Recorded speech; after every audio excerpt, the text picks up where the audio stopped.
Welcome back, everybody, to another episode of the Network Show, episode 40.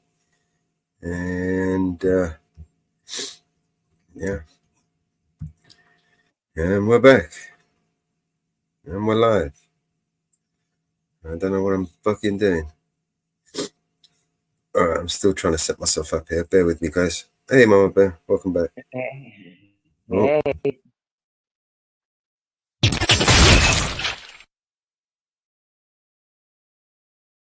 oh yes. Someone else I know who got banned today.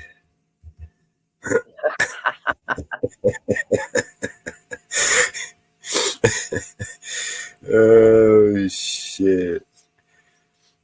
Um, I'm literally down to my last day today. Right, it's the 7th, and I renew my credits on the 8th, and I've got over 1,000 credits to burn through today. So today we are burning through songs. I don't care. I'm not going to let anything distract me. I'm just going to make 1,000 songs today, because if not, I just waste the credits, and I don't get to keep them. They just roll over, and I lose them. So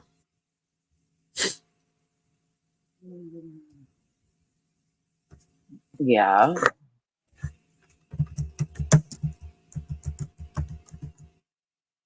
I was going to start. I was going to try and make some yesterday. But I was so exhausted, I fell asleep.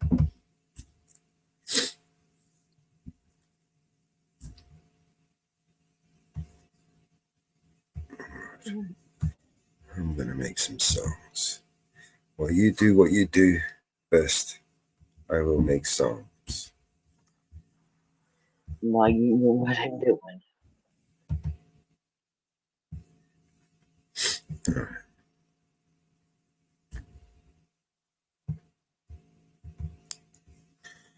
I am welcoming everybody around the world. Good morning, good afternoon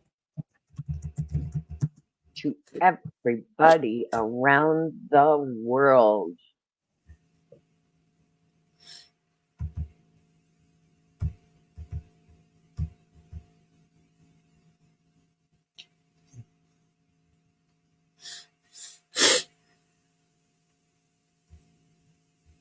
Because we are on multiple channels.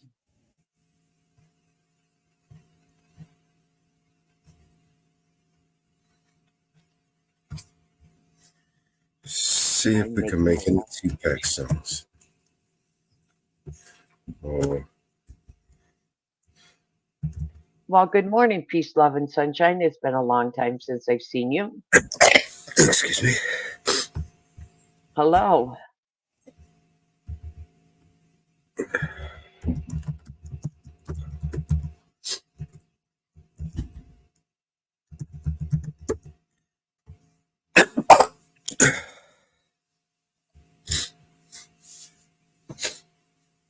How are you then?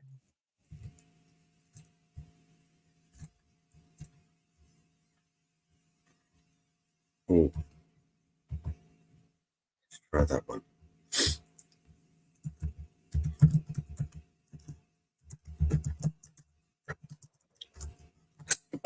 Oh, I need some tissue. Can't stop sneezing.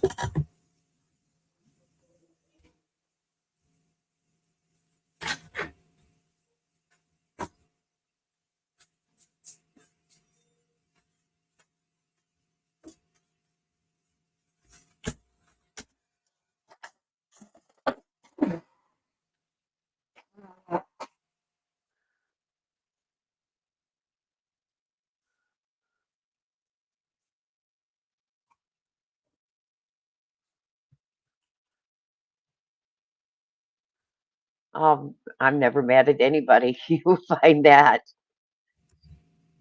You will find Who's that out. I'm never mad at anybody. who said that? Peace, love, and sunshine. I am never mad at anybody. You can find that out. Never mad at anybody. Well, I wouldn't say that exactly. Well, I'd say. There is one person that that gets in my goat.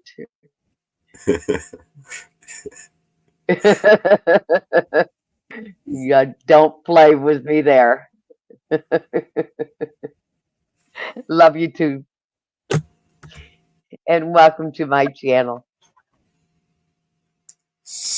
Welcome to Select. my channel, and welcome to the network. Hey, Troy, how are you, sweetheart? How's my try? Yes, there's one that gets my goat, and hey, I'm enjoying my date today.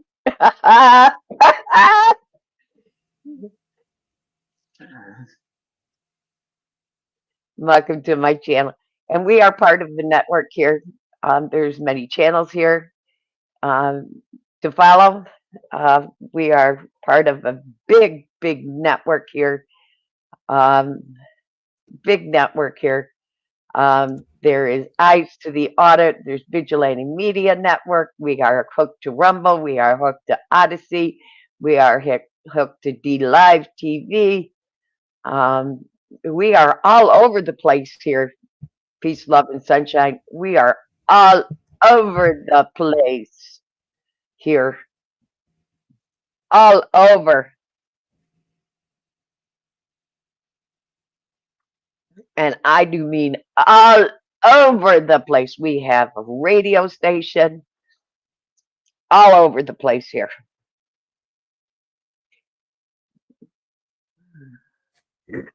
All over. We are in We network in Switzerland, Australia, UK, here in the United States. We are all over the world here.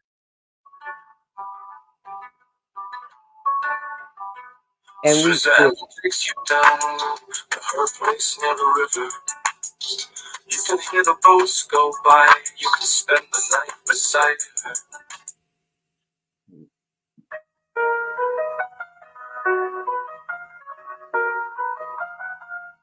Suzanne takes you down to her place near the river.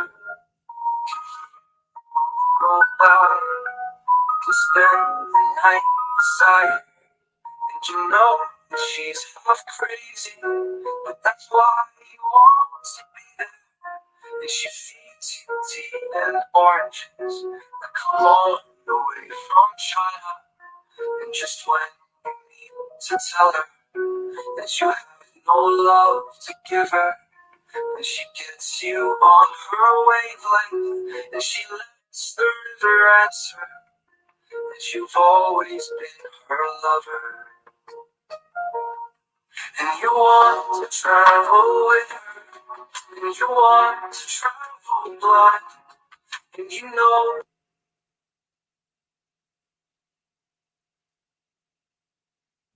Suzanne takes you down to her place near the river. You can hear the boats.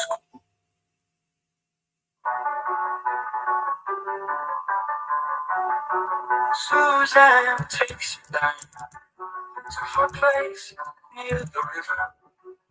You can hear the boats go by. Spend the night beside her. And you know that she's half crazy, but that's why you want to be there.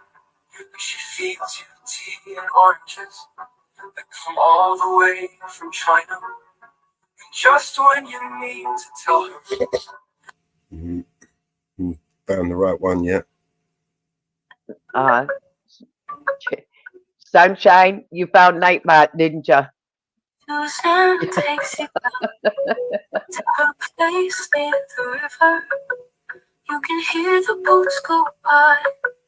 You can spend the night beside her. And you know that she's half crazy, That's why you want to be there. And she feeds you tea and oranges that come all the way from China. And just when you mean to tell her that you have no,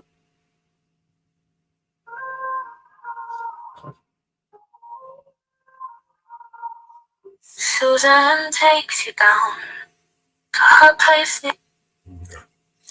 All right, let's try. Let's skip.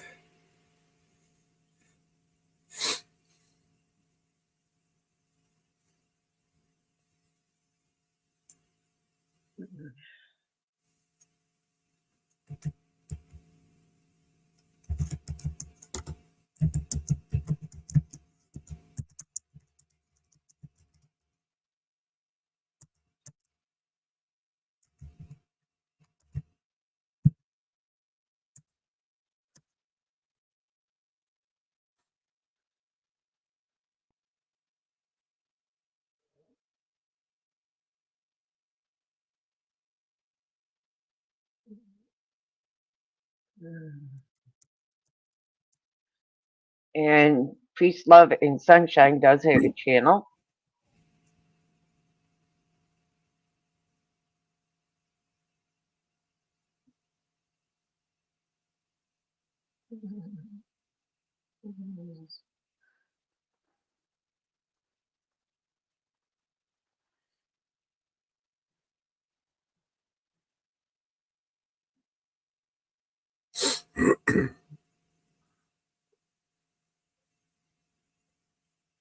And there is Peace, Love, and Sunshine's channel.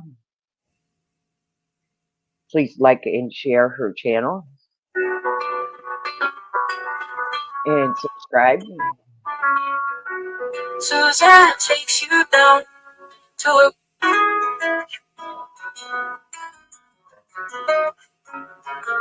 Suzanne takes you to a place in the river. You can hear boats go by. You can spend the night beside her. And you know that she's half crazy, but that's what. No, but you've got great footage. Hello, Miss Rummy. How are you? Suzanne takes you down to a place near the river. You can Good hear morning. the boats go by. You can spend the night beside her. And you know that she's half crazy, but that's why you want to be there. And she feeds you tea and oranges that come all the way from China. And just when you mean to tell her that you have no love to give her, and she gets you on her wavelength, and she lets the river answer that you've always been her lover, and you want to travel.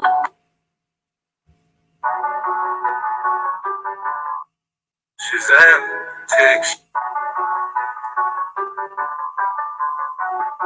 Suzanne takes you down.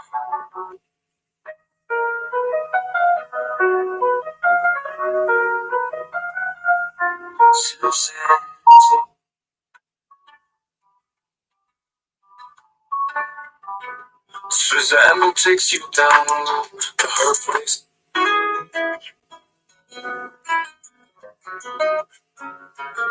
Suzanne takes you down to her place. I'm going to switch some. I think support needs to take a look at that. Hey, Miss Rummy, long time no see. Alright, so what we got? Get rid of this shit. This.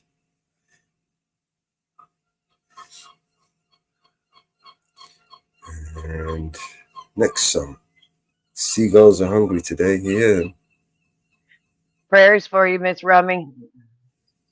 Suzanne, Sisters of Mercy. Let's check that one out. Sisters. I'm getting it right now.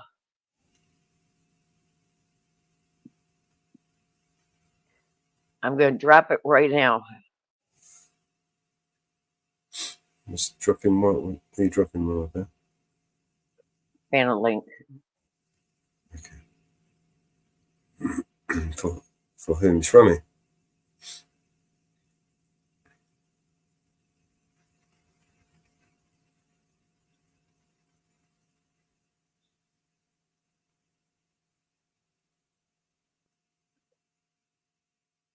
Yep. I will send it to you in private chat, Ms. Rummy. You wanted to go through the back door. Hold on. I got her.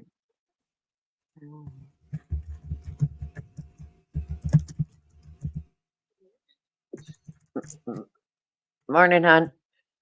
Go to private chat. Huh? Go to private chat.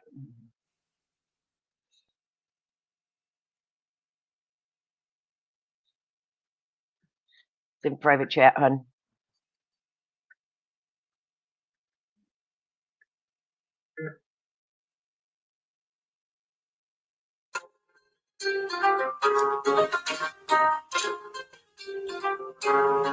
Oh, their sisters of mercy, they are not the party, oh God.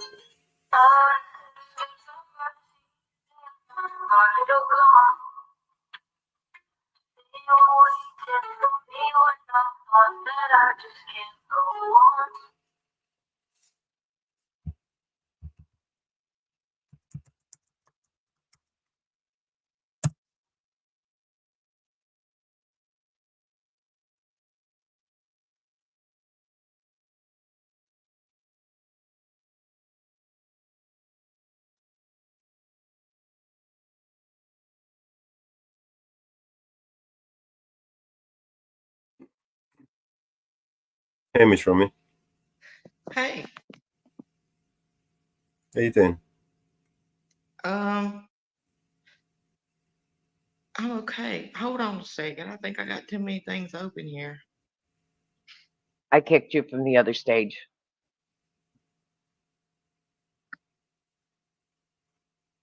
I got you. All right, I gotta sign this form. Hold on.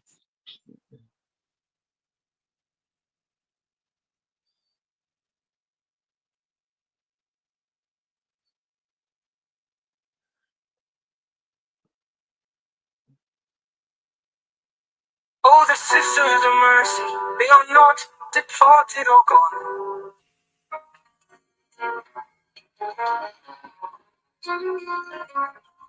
Oh, the sisters of mercy, they are not departed or gone. They were waiting for me, but I thought that I just can't go on. And they brought me their comfort, and later they brought me this storm. Oh, I hope you run into them.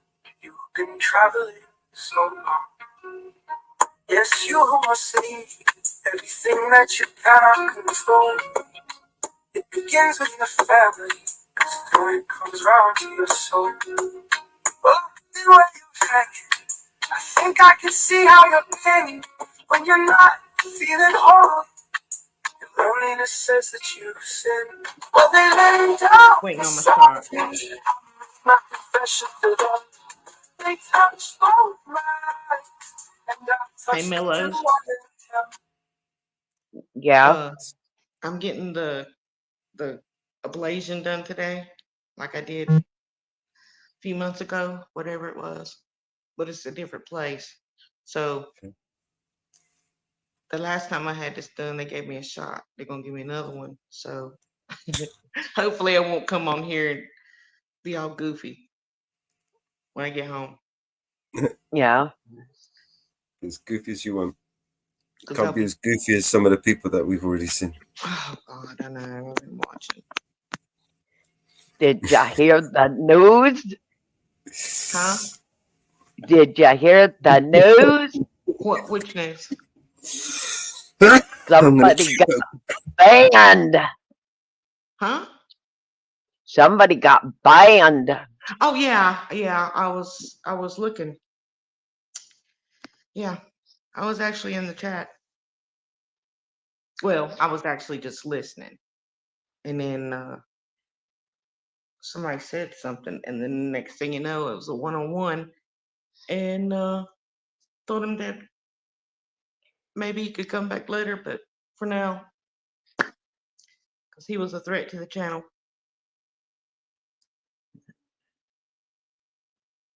Because he was Yeah. spamming chat and this, that, and the other. Fish and Whisper, yeah. Yeah. I need to actually go fishing, but I've been hurting so bad I hadn't been able to. We But have no idea what happened. All we got was through the grapevine that he was banned. oh yeah, I'm telling you, yeah, I saw it. No Yeah. idea what happened. But Huh? we heard, no idea what happened, but we heard through the Yes. grapevine he was He banned. was in a chat and he was spamming a chat and he was saying some shit that he shouldn't been saying. So he was warned, and then the next thing you know, he popped up. They did a one-on-one, Zay Zay and him, and told him this is the last time you're gonna be on panel because you're now a threat to the channel. They're getting it. It's coming. I'll be right back, okay? Okay. Okay. Yeah. So they're getting my shot. So yeah, I saw it happen. Well, we've been telling him he's a threat. I guess you gotta learn the hard way. You know? Well, I mean, I think he should have been gone a long time ago, but anyway, that's my own personal opinion. well, So everybody was telling him that he was a threat to the channel. yeah. You Yeah. know, he lost a lot of good people because of him. Yeah. A lot of good Yeah. people. I You know? loved yesterday though, with all the people that came together for Leroy, Yes. Yeah, we watched James it. Freeman and AFA and One of them got arrested, got a ticket. yeah, yeah, You know, they're all but dropping lives today. yeah. I was Anybody heard watching. about TGA yet? I heard he was still in, but then I heard he may be out. I don't know for sure. I haven't been able to find out. Okay. The reason we have the back door is we have been porn bombed like no tomorrow. Yeah, yeah, So we have a back yeah, door and that now. sucks. Usually Metals is in there too. But yeah, we have a back door now. Well, let me. I can barely hear you, so I'm gonna have to check my settings real quick.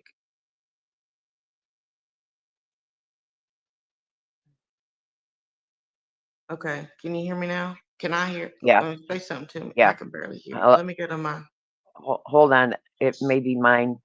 I No, it's mine.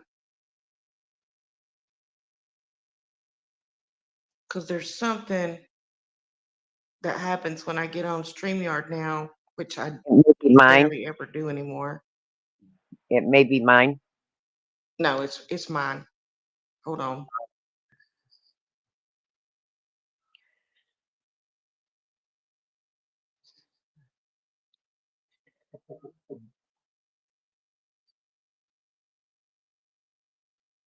Can you hear me better now?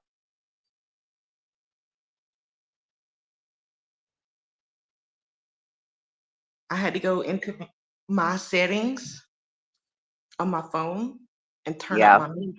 turn up my media so I can actually hear. Okay. Because it, for some reason, it does that now. I don't know why, but anyway. Yeah. But yeah, it's you know, he has gone after so many women on that panel that it was not funny. Right. So many Right. women, Yeah. you know, and I'll never go Well, back. so many people in general. Yep. And especially women. I got Yeah, blocked.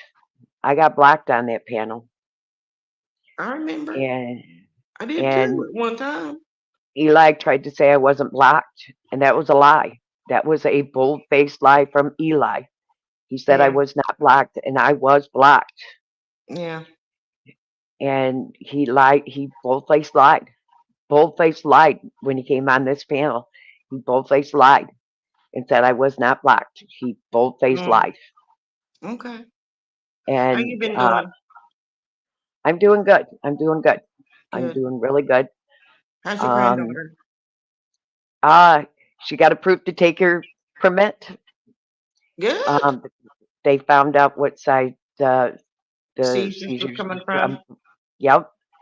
Um, so they changed her medication. And she has been now seizure free for going on almost 3 months now. Good. 2 months. Good. Um, she just recently had a birthday. Mm-hmm. We had a birthday. My beautiful granddaughter just Mm-hmm. recently had a birthday. She's absolutely gorgeous. Um, I love that. I love that. um, Well, I absolutely I just wanted to come proud on of here my. and yell at y'all for a few minutes and say hey to everybody because I haven't been on here in Wow, a long time.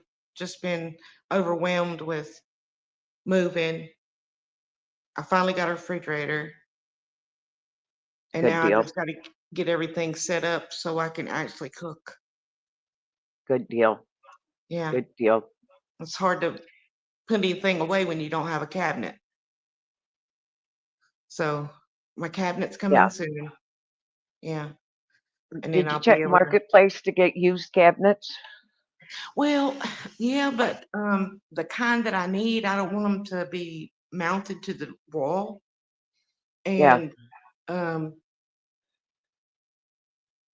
if I got something, then I would have to do stuff to change it or paint it or whatever.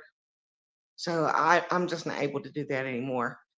So when I get paid, it's already in my cart, and Amazon is my friend, and it'll be at the house. So I got my refrigerator, got it set where I want it, and then I'm gonna get the cabinet so I can put my food and my dishes away, and then yeah, I'll be able to move in my kitchen. yeah, So yeah. But yeah. anyway, I'm waiting for Amazon to show up tomorrow because I bought me a new computer for my birthday. ooh, congratulations!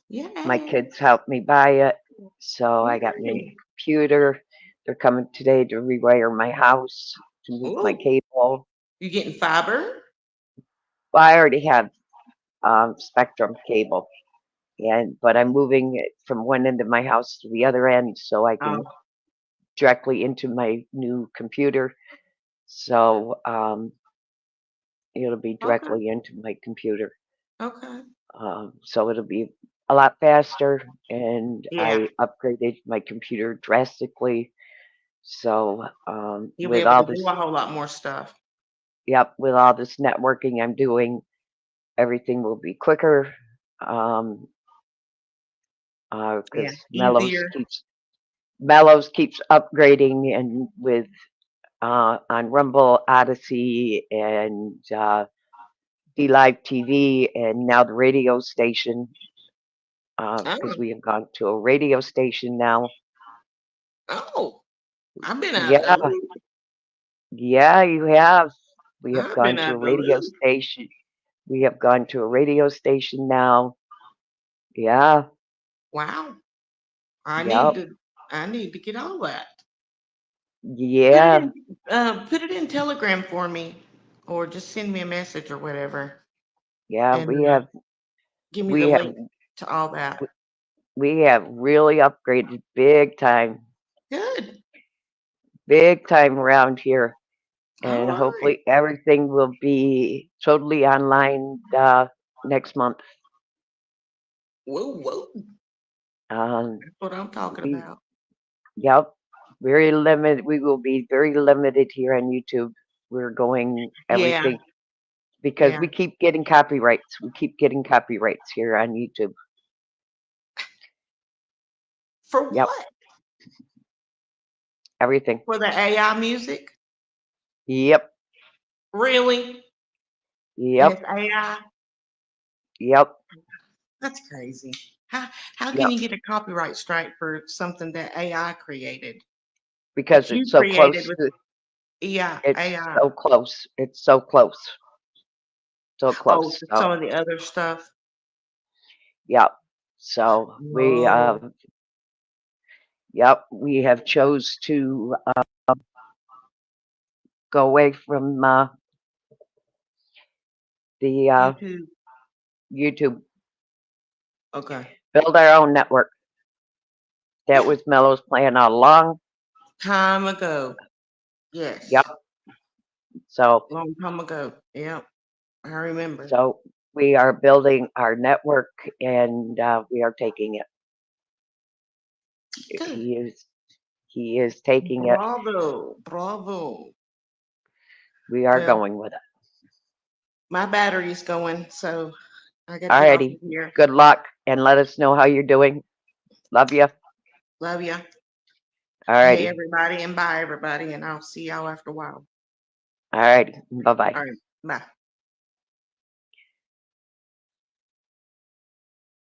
Boomers and technology just don't mix. Hey, hey, JFK. Mellows, you want to answer that?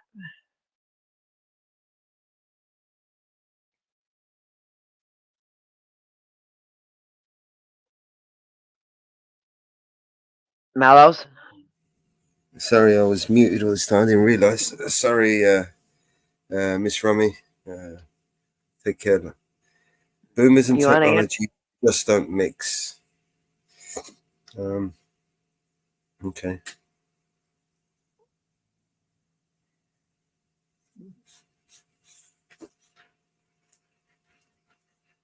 I don't know who is JFK anyway. I don't know. He's in my chat. Hey, hello JFK. Okay. Welcome to the channel. Oh man, I need to shave. That's what I need to do. Might feel better if I shave. He's been around a while. He's been, and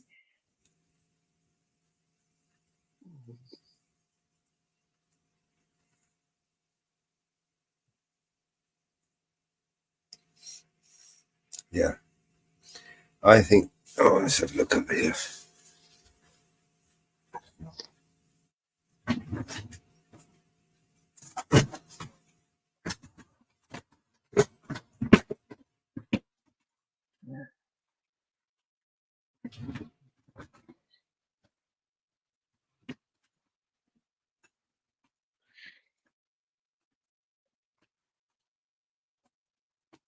Oh,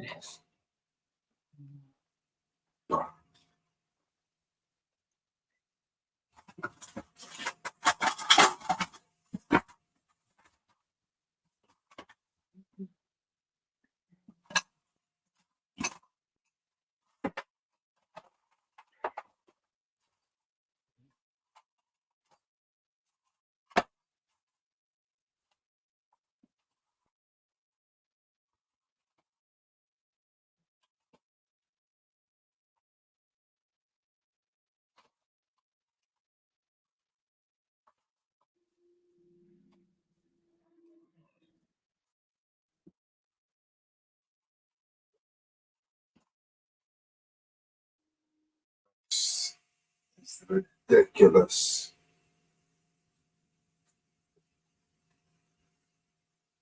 All right.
All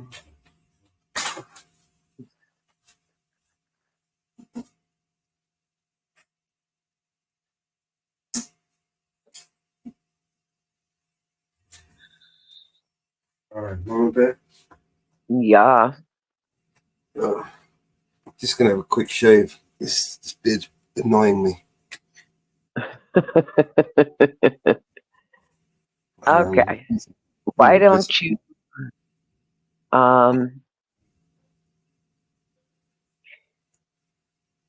put on Fort Worth? Let me pull them. Oh, God. I'm gonna share a video. Up. Yeah, let me pull up City of Fort Worth.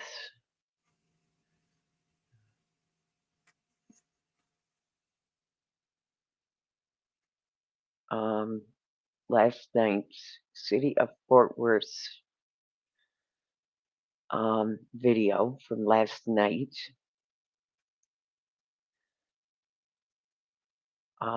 Video of their city meeting last night. That was an interesting town city meeting last night.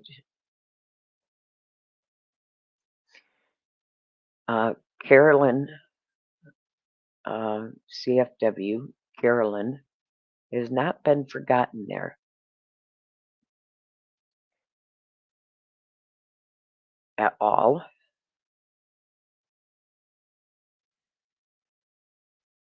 At all, last down there. That's not the one I want.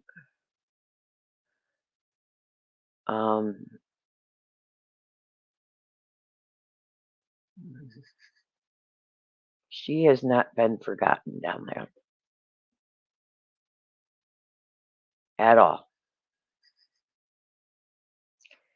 I watched the meeting last night. We watched part of it last night in Jitsu.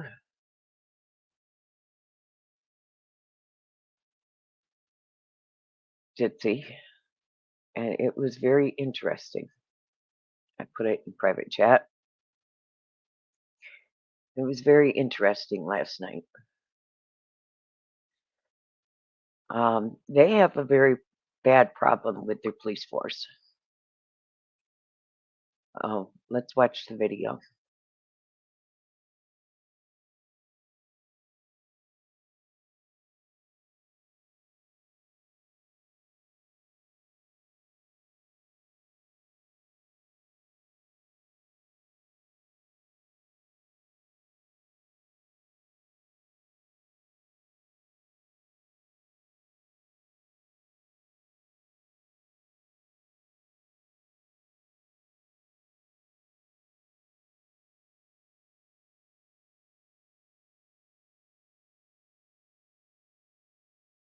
When you let us come a bit early and to say thank you in the way that we hear absolutely say thank you. And for our kids, as we performed around the world, there were places we would land of visibility. Is this what you want me to play? Times Square performing is pretty cool. Always places that matter. Cook Children's Hospital or a Boys and Girls Club in Chicago, all over the world, performing in a place that mattered, and places where real true art is measured. So the Meyerson Symphony Hall and Italy in the center of the city and their beautiful, beautiful theater. The piece that we're here for is we always take our kids to places of power. So the perception is when they look at you, that they could be you. And when you look at them, for sure, we know that they will become activists and philanthropists and people whose design with our art is to change the world. So what better way to put a button from 1989 to this July than to come with our kids to get you a message because we believe in you. And your jobs are a lot harder than ours. We sing and dance and change the world. That way you're sitting in these places really daily changing and making decisions that are not easy. And so we really appreciate you. The best way to say thank you is to show up with some kids. And so this is Be the Change from the show that we just finished touring for 9 months called All In, which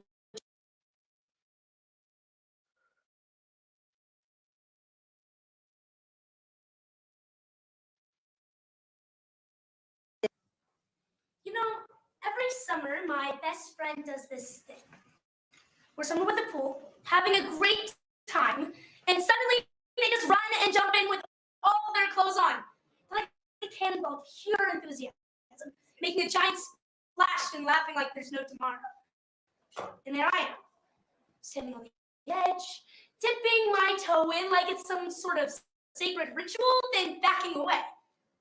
What's my deal, right? Then it hit me one day. My activism is kind of like my awkward poolside dance. If I dip a toe in, test the waters, sometimes the chaos around me is just overwhelming. The crowd, the noise, the opinions, it makes me hesitate. Unsure if I can handle it. Too hot, too cold, too weird. What would other people think? What if my best friend doesn't jump in this time? But you know what I discovered? I realized that some causes are just too important to merely dip a toe in. Some things we want to change demand more, require more. So we take a deep breath, ignore the chaos, and jump right into the deep end. And it feels amazing. I mean, don't get me wrong.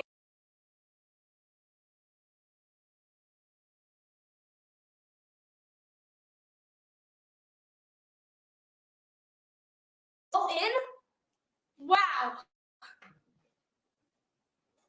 Like a moth, drawn to the light, powerless to resist.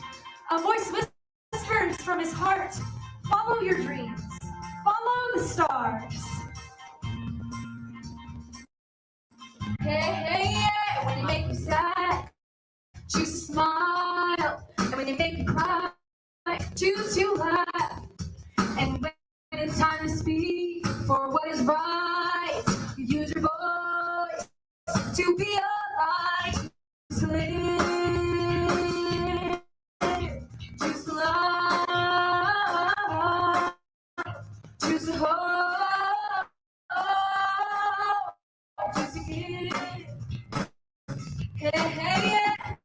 Don't let the differences get in the way. Gotta make it right, make things right. You got the power within your hands to be the change, be the change. You're up against the wall, up against the wall. Have faith, be strong, be strong. Make the world a better place, a better place. Take a stand, take a stand, take a stand. Live, live, live, live, live, love. Choose to hold, choose to give. Don't let your differences get in the way. Gotta make it right, make things right. You got the power within your hands. Just be the change, be the change. Feel the pounding in your heartbeat. Oh, in your feet. Oh, your heart's on fire. Stop the hunger. You got that desire. Give up some soul to someone you don't know. Give up your heart. Give your heart. Give your heart. You might hit us on the music, you know. Within your hands, the music is Mute it. something good. Dance, dance, dance.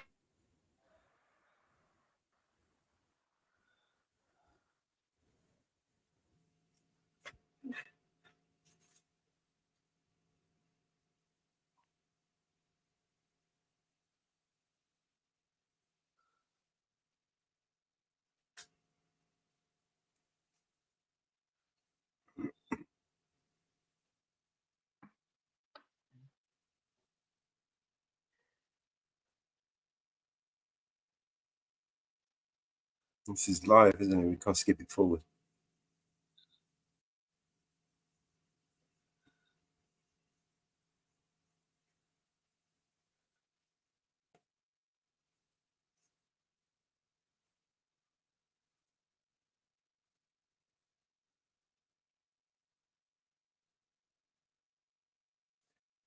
YouTube's full of shit.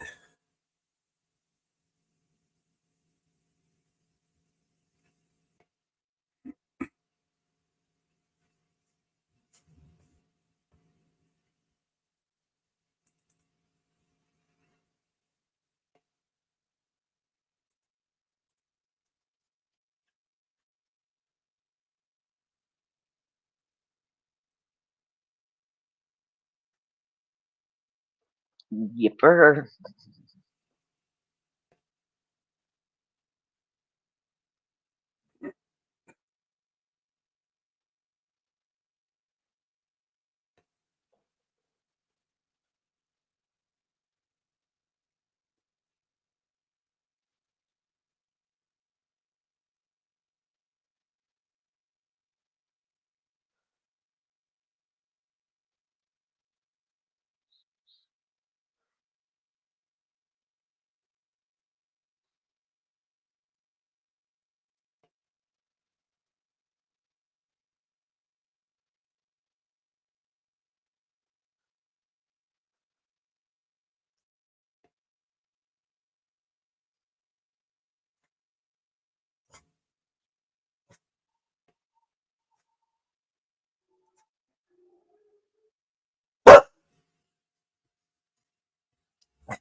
You can unmute it now. Finished.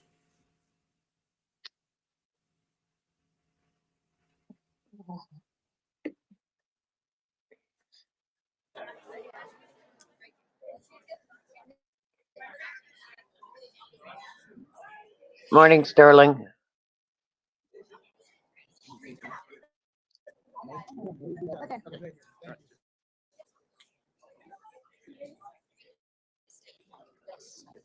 Hey, Deborah, while you're walking out here, I just want to say thank you. And thank you. Sydney, you were there too when the Crane family about 10 years ago moved back. And I'm not even sure it was a real position, but you gave McKaylee and Mackenzie and Snoopy. One was Woodstock and one Woodstock was their friends. But we were trying to figure out, we sought out your program and make sure that we'd been recommended to seek it out. And it was great for them as they transitioned back to Fort Worth. So thank y'all very much for that.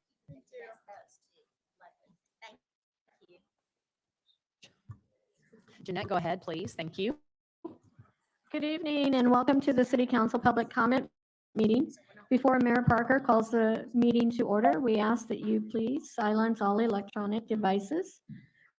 For those of you who have requested to speak, there are two podiums in the chamber. The podium in the back is for individuals with mobility concerns. We ask all others to step forward to the front podium. Each podium has a countdown clock located to the speaker's right that will indicate how much time is remaining. You have 30 seconds left. A bell will sound. When your time has ended, the bell will sound again, and you should conclude your comments. Before you begin your comments, please state your name. Thank you. Thank you, Jeanette, and welcome to your Fort Worth City Council public comment session. I will call us to order and then open it up for invocation. Jeanette? Tonight's invocation will be by Pastor Damon Holliday from Keystone Fellowship. Please rise for the invocation and remain standing for the pledges of allegiance.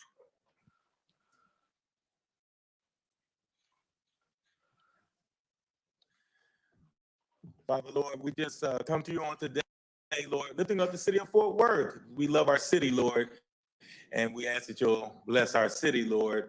We thank you for and ask that you'll bless our mayor. We thank you for our city council and all of our leaders. We ask that you'll bless them, Lord. Bless our citizens, Lord. And Lord, we ask that you will bless all of our leaders in response to their willingness to serve this city and to serve you, Lord. Bless their families. Most importantly, Lord, bless their faith. You said that we should lean not to our own understanding, but in all things that we should acknowledge you and you would direct our path. And Lord, we need your direction. We need your blessing for all of the things that are on the docket on tonight, Lord. We just ask decisions will be made that will improve our city, but most importantly, Lord, will bring glory to you. Lord, we ask that you do all of this. We ask you to do it in Jesus' name. Amen.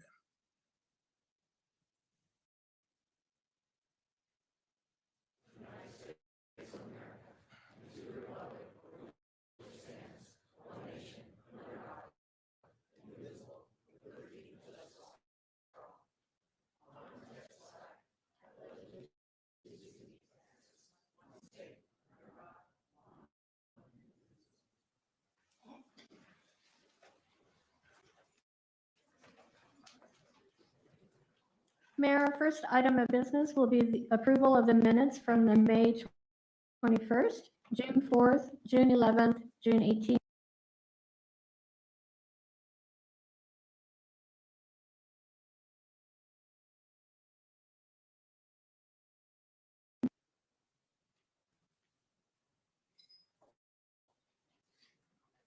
Councilmember Blaylock? Oh, I think it's Jared. Yeah, he's absent. Thank you. Motion carries. Mayor, that concludes all of the action items. Thank you, Jeanette. Our first speaker this evening is Chris Wood, followed by Bob Willoughby.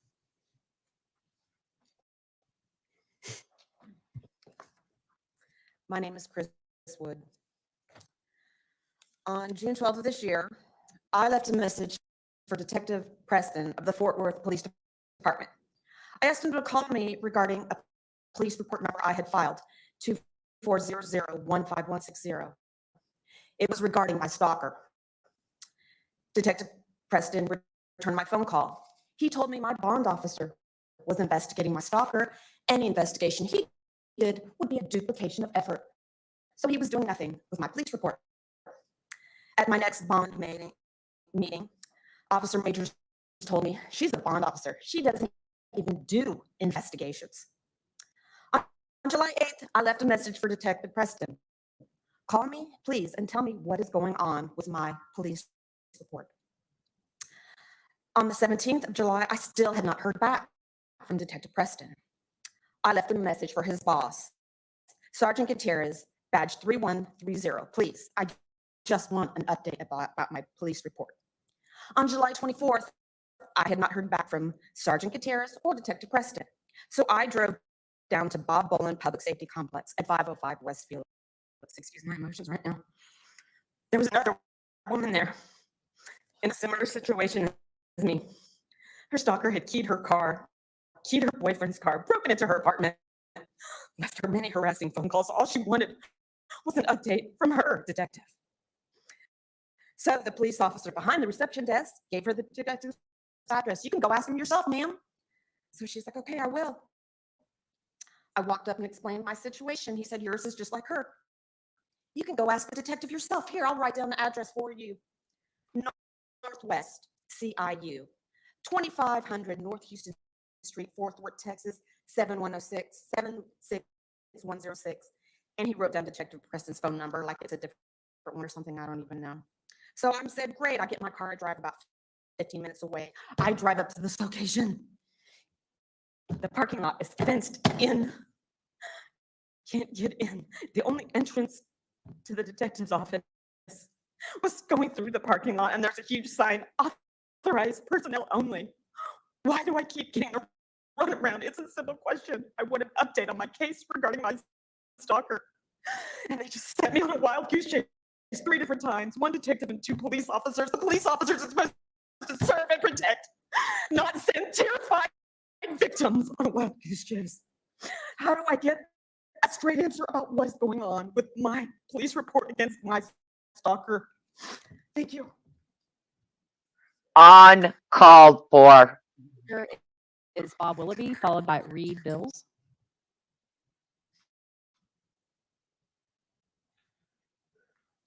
Go ahead, play the video. Turn the sound up.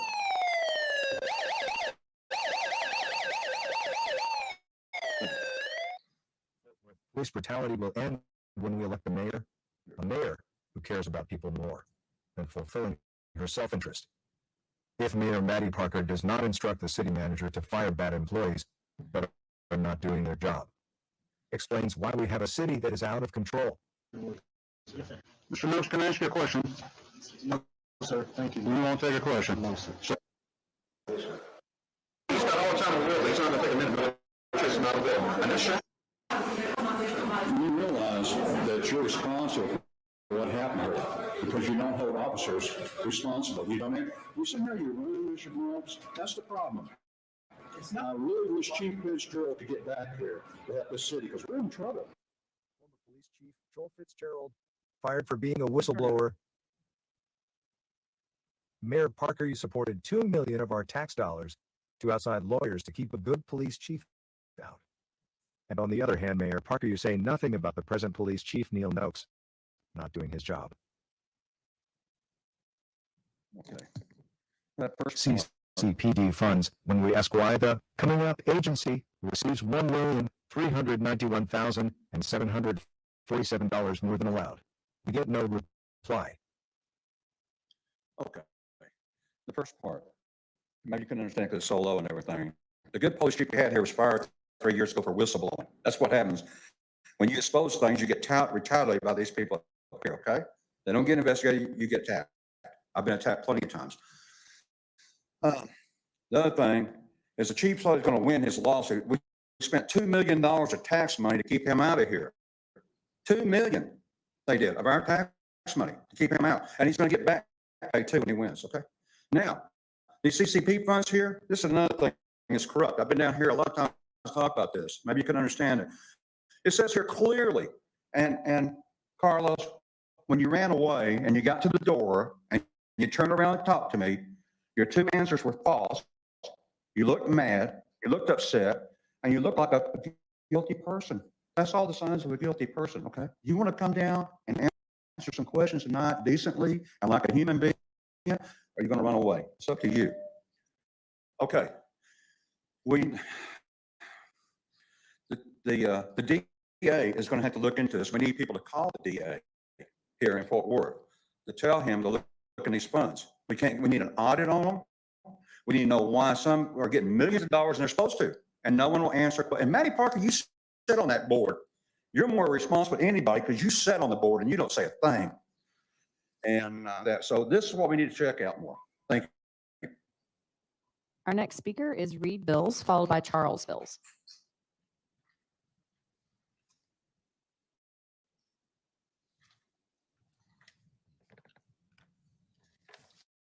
My name is Reed Bills. I live in District 6. I spoke before this council on August 10th, 2023, urging you to request and accept advice from your advisory boards, groups of knowledgeable citizens who have been appointed by you to serve this very purpose. At that time, I highlighted the library board, which had not been consulted before the downtown library was closed and sold.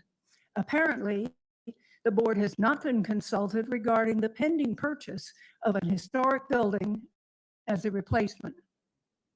On June 24th of this year, I spoke to you again about the contract entered into with a hate group, allowing them to use a city-owned building to spread their venom. In this case, you did not seek advice from the Human Relations Commission, a group appointed to assist the city in protecting residents from harmful discrimination. In my opinion, the lack of input from your appointed volunteers led to your making poor decisions. The contract with the hate group was not canceled, and a month later, another hate group was allowed to use the city-owned Botanic Gardens. You have also announced that you are rewriting your rules for use of city property, but have not sought recommendations from the Human Relations Commission. And now you are considering the purchase of a building that may not be adequate to meet residents' needs for a downtown library. I recognize that the board and commission involved failed to offer their advice and therefore must share the blame. Before coming to you to complain of your inaction, I spoke to the library board and Human Relations Commission to ask them to fulfill their commitment to provide you with input. I hope in the future you will ask these groups for advice on pertinent issues and that you will listen to what they say and act accordingly. Our next speaker is Charles Bills, followed by Rita Ramon. I'm here to talk about the library. I'm glad they're reopening the downtown library, but your job is not done. There is still the library that's right off I-35 or Seminary South or whatever it's called now. That was closed, and they put a kiosk in basically in that mall, and it's very inadequate. They can, if hopefully whatever they're using the old library for can go into the downtown library now, and they can reopen that branch, and I urge you to do that. Thank you. Our next speaker is Rita Ramon, followed by Thomas Hamilton. Is Rita here? Next speaker is Thomas Hamilton. Is Thomas here? Next speaker is Jim DeLong, followed by George Childs.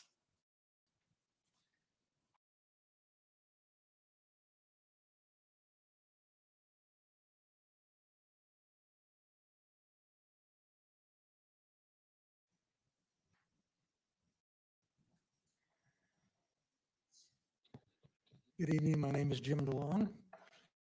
I missed seeing your faces last month, but I rejoice that you were able to get some time off, and I hope you had some great peaceful time off.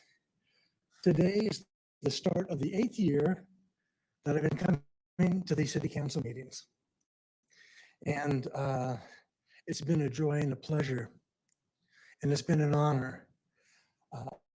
I came in the beginning of August of 2017, or yeah, it's 2017.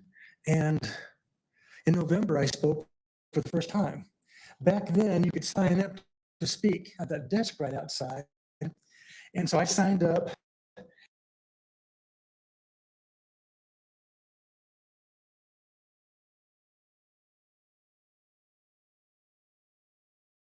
Talk about again tonight. Back then, I brought up the remembrance of the Las Vegas shooting. A gentleman by the name of Stephen Paddock on October 1st fired more than 1,000 rounds. He killed 6 people and wounding at least 413. And so what does this have to do with situational ethics?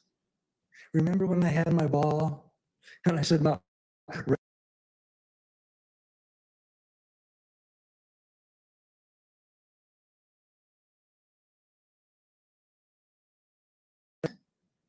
to kill and murder and wound those people."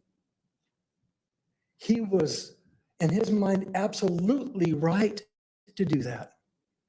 And you all sit as leadership of our great city, you hear a lot of voices. You hear a lot of opinions. You hear happy people, content people. You hear angry people, strifeful people. You hear people that want for unity. You hear people that are out for division. And so my heart and my prayer, it's why I come, is that you all will sit back and be able to step back from people and situations. And instead of looking at it from a situational ethics standpoint, try to see truth and right. And sometimes it's extremely, extremely hard to discern. And just one last thing, these kids singing this song of hope, of change for hope and good, we need more of that in America. Thank you for having them be able to perform before us. Our next speaker is George Childs, followed by Homer Blocker III.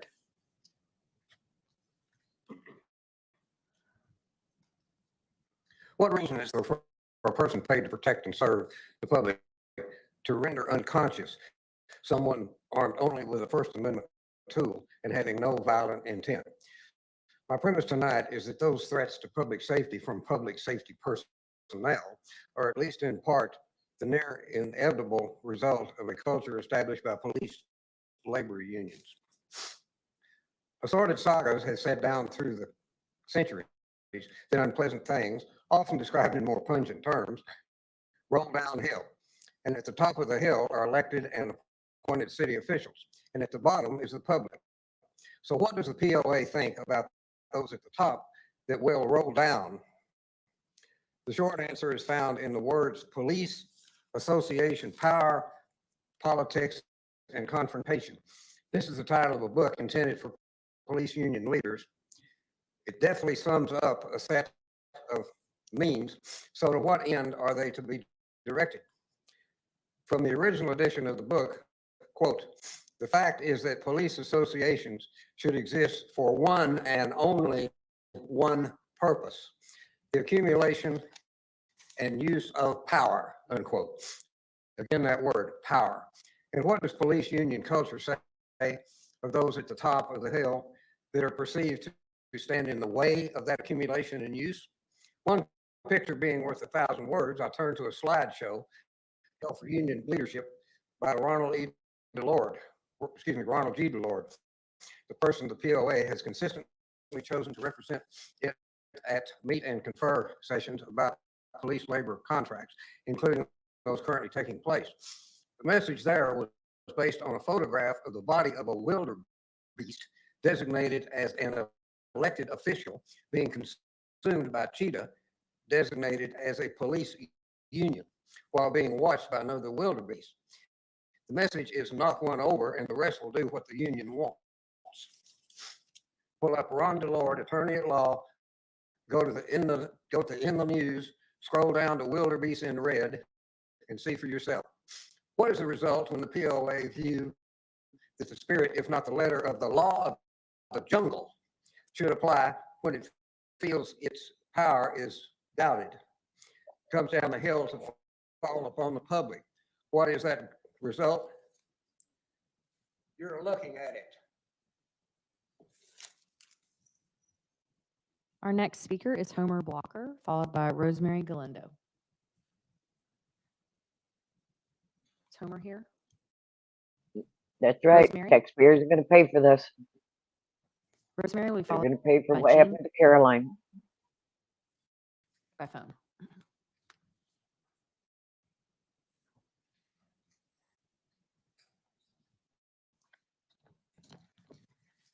Good evening. My name is Rosemary Galdiano. I reside in District 9 and spent my formative years in Worth Heights, District 11. It has been 1 year since I last came before you regarding the closure of our Seminary South Branch Library. The Seminary South Branch Library was visited by 80,000 people annually when it was closed in December of 2021. In its place, the Gran Biblioteca was opened inside the Gran Plaza Mall with a goal of increasing annual visits to 160,000. In 2023, La Gran Biblioteca had 39,502 visits. Clearly, it is not meeting the goal or the needs of the surrounding neighborhoods, including Worth Heights. A contributing factor is the fact that the mall is just not safe. Since April, 30% of all criminal activity in Worth Heights occurs at this mall. Customers have been robbed at gunpoint. Guns were pulled in a fight between two groups inside the mall. Stolen vehicles, shoplifting, and public intoxication are common. My statement last year was validated by the fact that the Worth Heights and Seminary neighborhoods were selected for neighborhood improvement funding this year based on solid data. Our branch library was closed in preparation for the closure of the central library. It was closed at a significant cost to the community. We are being left behind. Worth Heights scored 30 of 30 points for lack of opportunity defined as the percent of adults who have a bachelor's degree or more. Indeed, it was reported just yesterday that reading scores show Fort Worth ISD years behind the national average.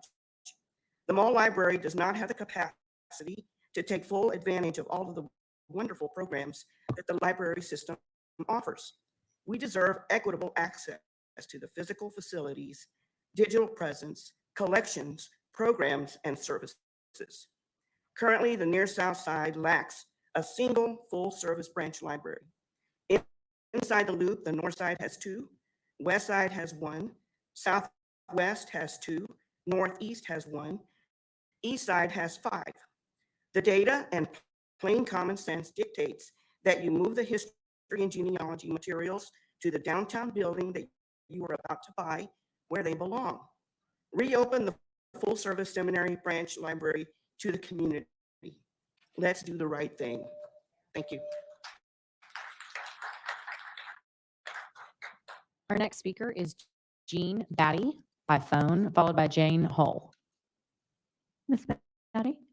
My name is Jean Batty, and I actually only asked to be put on the list today. And I have to tell you how pleased I am by the number of phone calls I got from city employees basically trying to resolve my problem.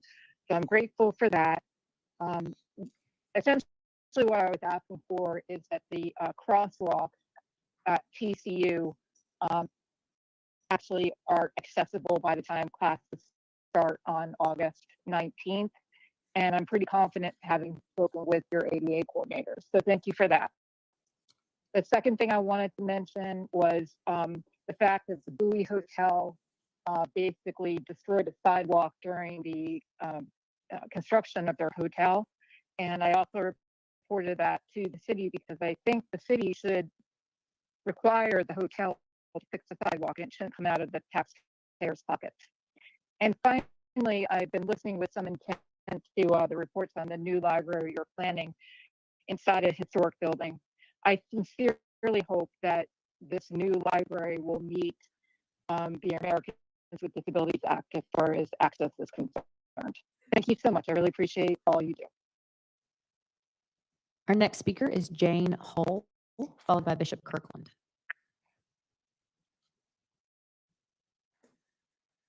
Hello, my name is Jane. Several years ago, I'm sorry, I was hoping to get the mayor's attention.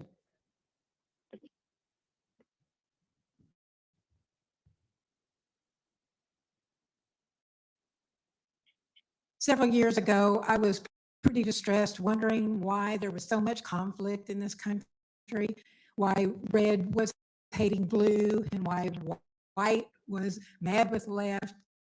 And a friend of mine suggested that I go onto YouTube and view some what they called First Amendment audits.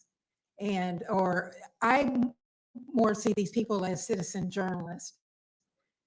And it wasn't very long before I could see what was happening. They were saying that you're going to see some individualized interactions between government officials and the people that they're supposed to serve.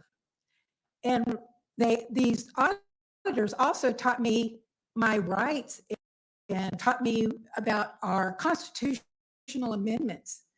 And I was pretty impressed. So I did a little digging around and said, I really want to see what's going on more local in Fort Worth in my area.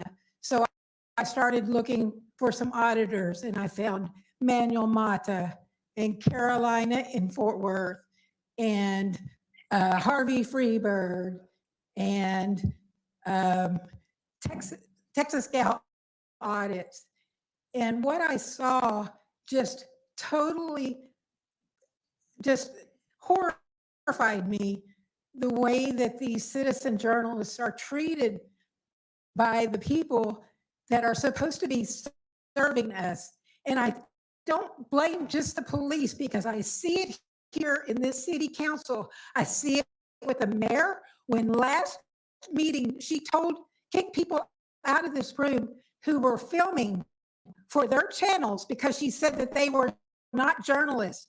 And I see it with, I'm sorry if I butcher your name, Charlie Lufersdorf, because you posted on the police Facebook yesterday that a woman that was not happy with Fort Worth and the way the police were acting had options, and she could find a realtor. That's a horrible, disgusting way to serve the people that you are supposed to be taking care of.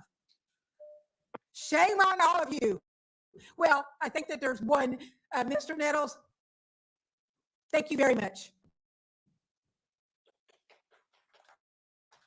Our next speaker is Bishop Kirkland, followed by Julie Griffin. Well, I guess our hiatus is over. What happened to Ms. Rodriguez is wrong. It is appalling. I understand that the officer's actions can be justified, but why would we? Thank God for women like Harriet Tubman and Sojourner. Thank God for strong women. Those women were out on that scene doing what it seems like Mayor Parker only women can do, and that's to do a good job and not be distracted. Everything would have gone fine, except here come wants to be Mr. Officer of the Year.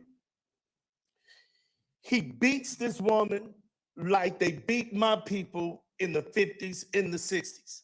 He said he hit her so hard until on the video, you could hear this woman snoring. Why does this city always have to take someone else's bad apple? This guy had a record where he came from. Send him the hell back where he came from. They threw him away. We went out on the street and picked up someone else's damn garbage. This officer used excessive force. It does not make sense to me. It is not right. I understand as a civil servant, he can't be fired, but I'm an old Marine. Send him to me. I'll give him some duty in such a way till he doesn't have to be fired. He'll want to quit. We must do something. We cannot allow things like Ms. Rodriguez to take place because of some lunatic. We've spent years. Some of you, Carlos, you've been, Mr. Flores, you've been here for years with me coming down here. Before you were elected, we made substantial gain in this city with police and citizens working and trying to do things together. He blew it up overnight. And we had to convene right after he acted a fool. So we had a convenient break. Now, this is the time I normally like to be in my garden. I'm an old man now. I like to be in my garden this time. And I don't want to be in City Hall. There's some young folk need to be here. But until that bastard is fired, I'm going to be here every time you meet until he is gone. Amen. Our next speaker is Julie Griffin, followed by Rick Herring.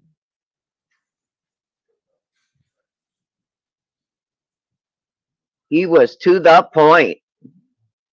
Hello, my name is Julie Griffin and I live in District 9. I'm here to talk about an urgent matter relating to the budget, which you will be deciding on soon. I am understanding that funding, budgeting for the Fort Worth Police Department's Mental Health Crisis Intervention Team, or CIT, is threatened. I understand that CIT is either in the chopping block in some way or has been recently, and that its resources are stretched so thin as to be ineffective in its mission. Is this all rumor? Do we in fact have a healthy, functional, well-staffed CIT unit or units with properly trained mental health professionals on board? I do hope I have been misinformed. But if I have not, please consider the following and hear this plea in any event to beef up this essential part of our city's safety care net. One, I'm a regular advocate for the rights and care of incarcerated persons and speak frequently at the County Commissioner's Court in that regard. One salient issue in that work has been the discovery of the vast numbers of persons with mental illness or disability that are being incarcerated at the jail due to their illness, the behaviors that stem from mental illness. We know that around 50% of the jail bookings are persons with CCQ matches, that is, they have been seen or examined or connected in some way with a state mental health care agency such as MHMR. Number two, we know the crisis-based stories. Persons who should never have been placed in the jail but placed in a mental health care facility for crisis mental health systems before being either found on the street wielding a knife or a gun. Time and again, a family member calls for help when a loved one is in crisis and asks for transportation for the loved one to JPS, but the police on the scene take them to jail. This is exactly the situations that desperately need a well-running CIT.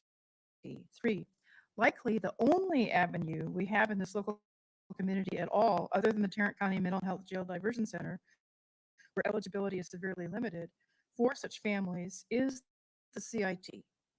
By the numbers, we should be increasing resources for CIT and have many more mobile units. Excuse me. Thank you. You have 30 seconds. Go ahead, Okay. Julie. Thank you. Properly staffed, availing themselves across the city, decreasing a crisis intervention unit only makes our community and families less safe and subjects our citizens and mentally disability to jail and possible death there. Wherefore, I beseech you, do not end funding for any portion of CIT. Instead, increase its funding and resources. Thank you, Julie. I do think there is some misinformation that we'd love to clear up, and Chief Noakes and Chief Alders are here. Maybe they can grab you before you leave tonight. Thank you very much. I'm going to go back to Homer Blocker, who I think was outside. Homer, you want to come down? Homer will be followed by Rick. Police department needs a complete overhaul, period.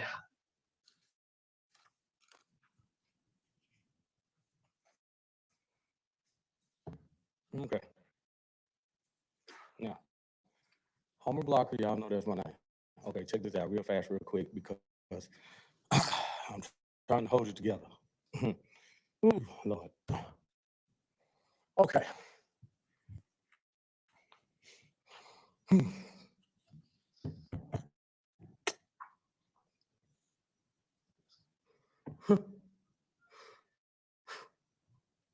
I'm most definitely going to talk to you, Chief, before I leave. Oh, now, I love my town, okay?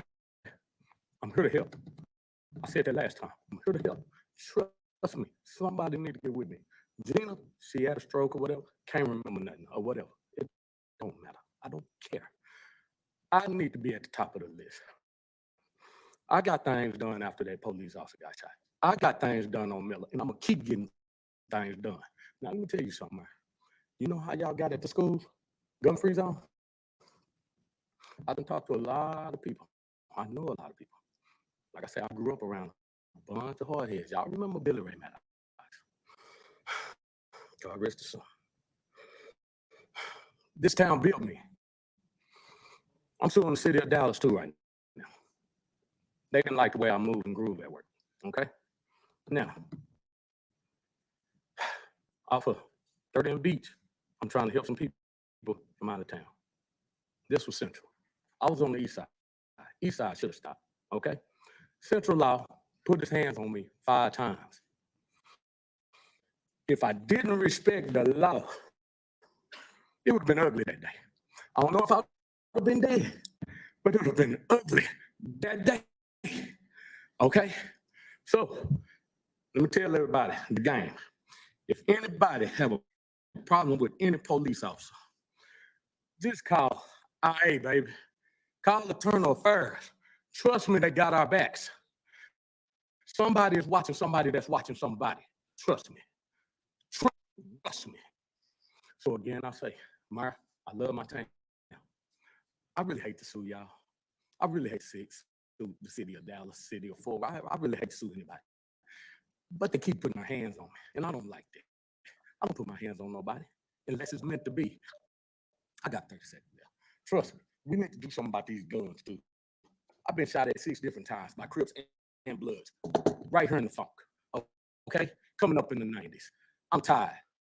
I walk around, see guns here, guns there, guns every fucking where. Man, come on, man. I don't think like the schools. You know what I'm saying? Gun free zone. Just get with people that own property, that own some or whatever they think they own. Put up signs say gun free. That way the laws can come in. You know what I'm saying? Do their thing.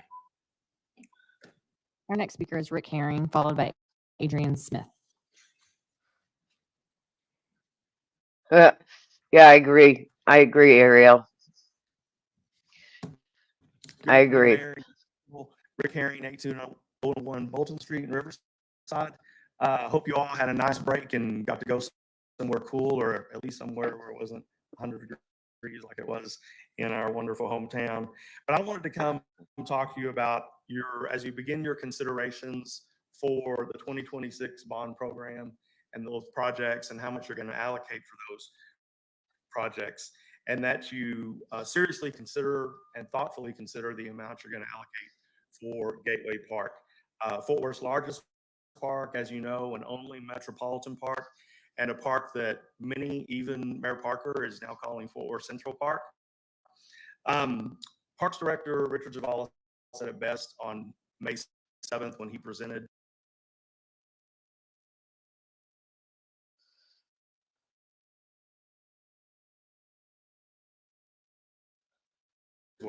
it's the big four. He talked about the Fort Worth Zoo, the Fort Worth Botanic Gardens, the Fort Worth Nature Center, and now Gateway Park, the big four. He also talked about some very important, large, transformative projects that Fort Worth has undertaken in the past 100 years, beginning with Lake Worth in the early 1900s, then during the Depression, the Will Rogers complex, which led to the creation of the Cultural District eventually. Fort Worth purchased Tarrant Field in West Fort Worth, which morphed into Carswell and is now the Joint Reserve Base. Those military installations gave the opportunity for the bomber plant to be located there in World War II, which gave us today's Lockheed. The Convention Center in the 60s.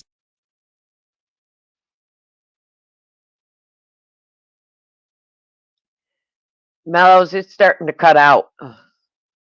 They're all very transformative, expensive, and long-term projects. The same is true of the Gateway Park project. It's cutting out worse now. It will be expensive.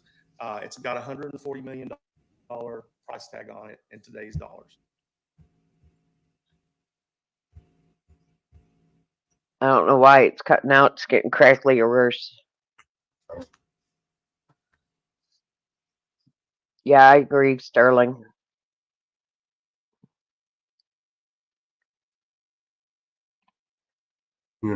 Beg for justice. Beg for mercy.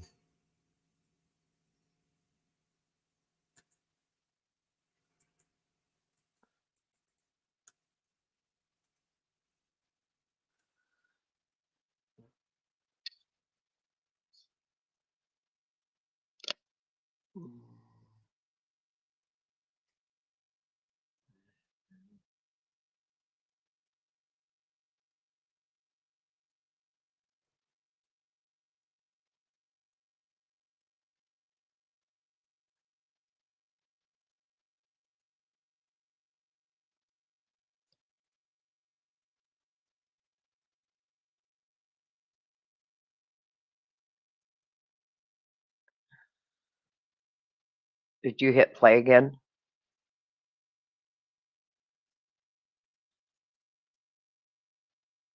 Sorry. Let me just restart my browser. Okay.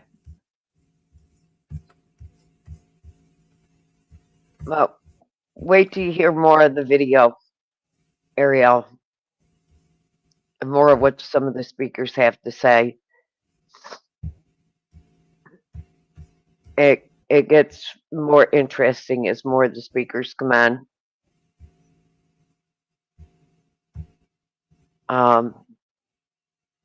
Because some of the other speakers have some interesting things to say.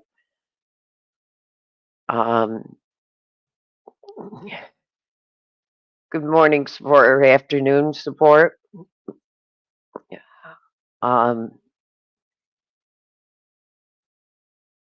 I don't know if you heard about the stalker. One woman came on earlier about a stalker she's had, and she's been getting a runaround between the detective bond.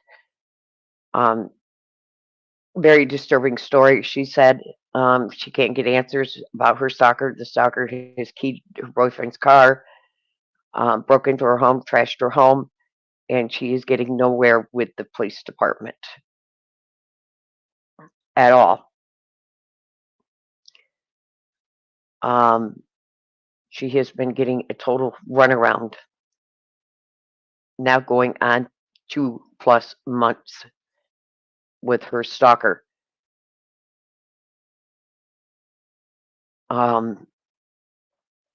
There's going to be other speakers that have not spoke yet pertaining to that case. That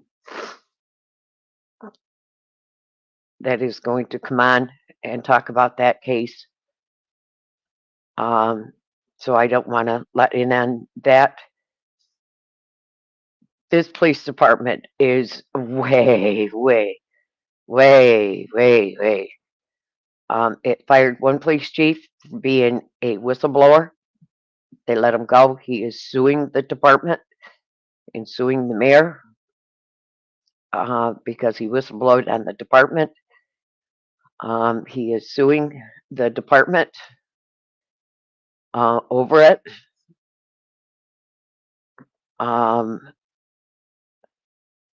This department has some problems, major problems. And as one speaker said,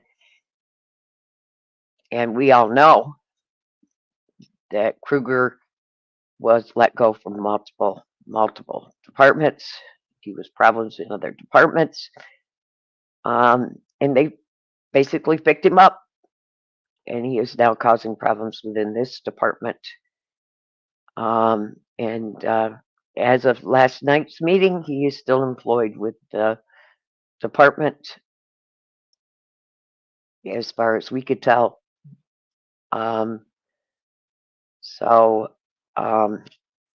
Things need to change in this department, big time, big time.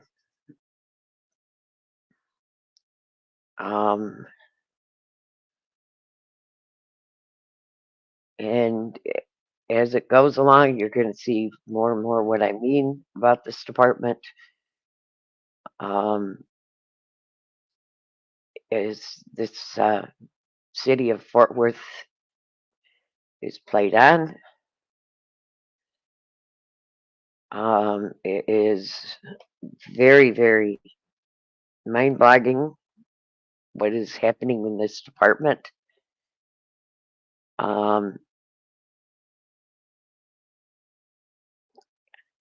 I don't understand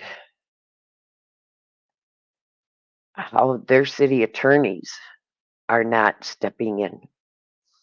I understand they have the police departments. I understand that. But there is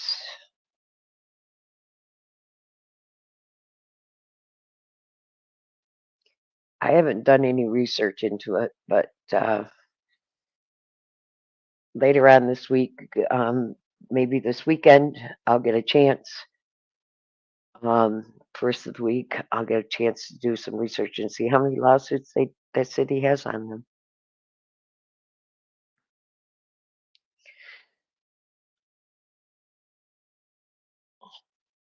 'Cause I got a feeling there may be quite a few they have on them or have settled for as a like New York City for misconduct and police brutality. I have a feeling they may have quite a few. I have shared this on my community page. And let's not forget CFW Caroline of Fort Worth, Texas, and what is happening with her. Let's keep this going strong with her. I will get the link to this and post it in chat.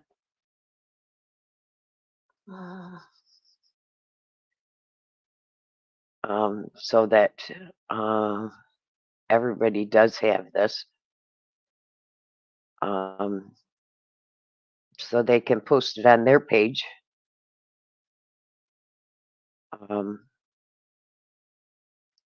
And get this out that the city of Fort Worth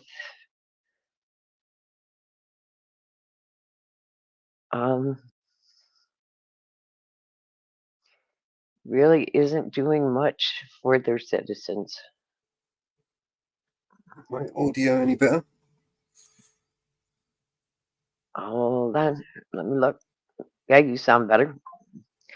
Bring up the video and see what we got. I'll grab the link again for you. Yeah, I've got it here. You got it? Yeah.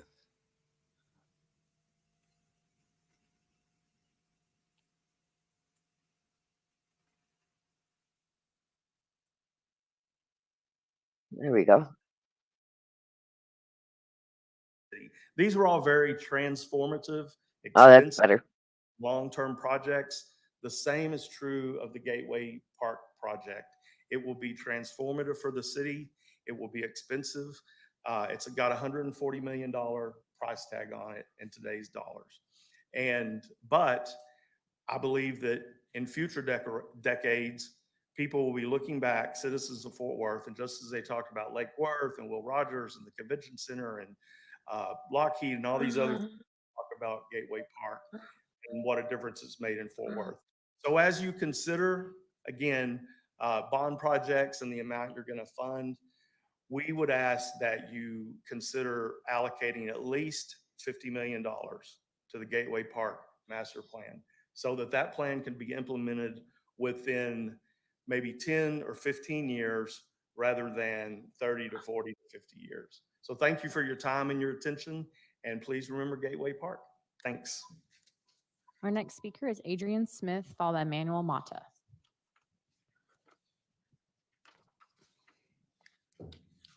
Adrian Smith, I am one with the people. I will begin tonight with a quote from the City Council meeting June 25th, 2024, the 2-hour and 28-minute mark and on. Adrian, you cannot be rude. You have no ability at any point. You have no decorum. Every time you come here, it's some nonsensical argument that no one can follow. That's a quote. That's you, Maddie. Nonsensical, having no meaning,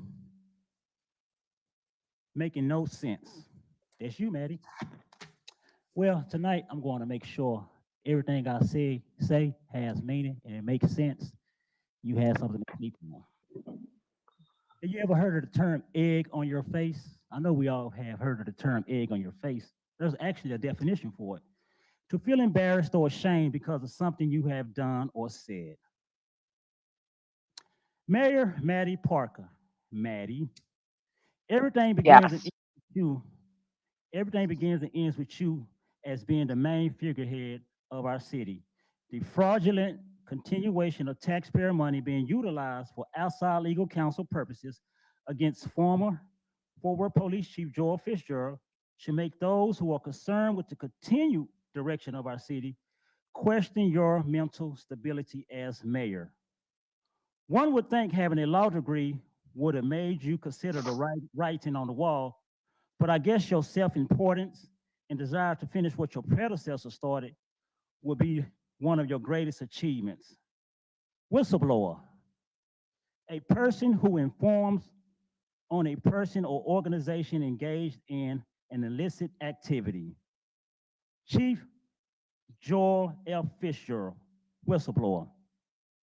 Fort Worth Police Department, organization engaged in an illicit activity. Cost, $2 million in legal consulting fees to the city of Fort Worth taxpayers.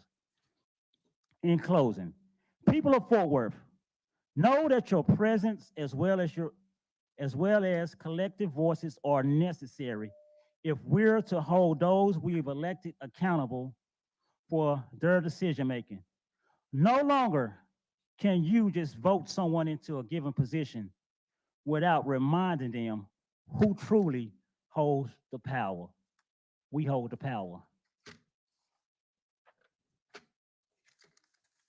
It's something for you to ponder on tonight, Mayor, when you close your eyes. Thank you. Our next speaker is Manuel Mata, followed by James Smith.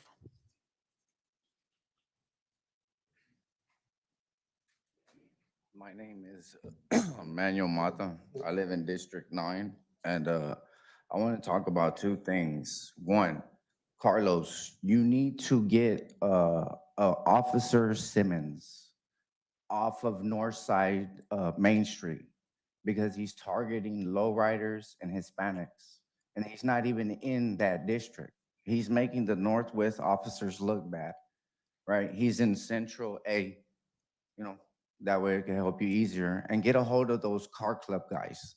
Thank you. And the second part is what she brought up earlier, detectives not wanting to do their jobs when they're women being victims of domestic violence.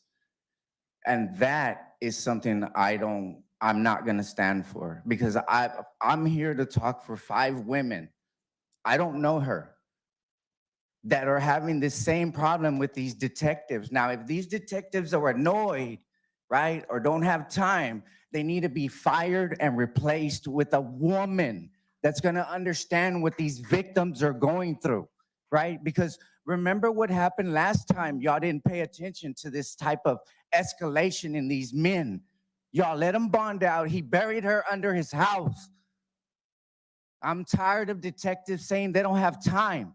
Make time, because these women are asking for help from police officers that have on their cars to serve and protect. Who? I am not gonna sit back and keep getting messengers, emails from women about detectives in the Fort Worth Police Department's not arresting them, not taking reports, and telling them to go somewhere else. Where do they go? Where do they stop being victims in this city? And y'all have a plaque at Bob Bolin Center that says Tarrant County does not tolerate domestic violence. How is that an example? The Fort Worth Police Department, the detectives, come on, man, stop playing. Stop playing. These women don't in any type of news articles, news breaking, because that's what happened last time. Y'all know who I'm talking about. He buried her under his house. Come on, man. If no one's gonna speak up for these victims, I promise you, I will come here and load this place up with victims. Stop playing with me. I don't come here and ask none of y'all for anything. I stay out of your way. I stop filming loser cops that don't understand their job. It's time for someone to do something. Go back filming. Go back filming. James Smith, followed by Wesley Kirk by phone.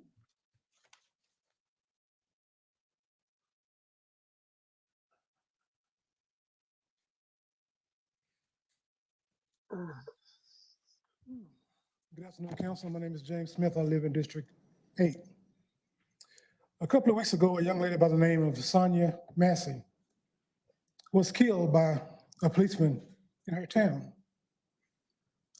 This I don't know if you saw that video of that incident, but I did. And as that officer said, drop the pot, drop the pot, drop the pot, I heard, show me your hands, show me your hands, show me your hands. It's been almost 5 years now that this incident occurred in the city of Fort Worth. And I and the family haven't got closure. I understand that it's a legal issue. I don't know what you pay your attorneys, but accountability for something that has been proven to be truthful should be taken into account as far as the expediency of this matter. The family is tired, I'm tired, and I'm traumatized daily just by being at home. Seriously. Sonia Massey didn't have to die, shouldn't have died. Tatiana Jefferson shouldn't have died. My friend Carolina was brutalized by a Fort Worth Police Department. Well, not the department, but a member of the department.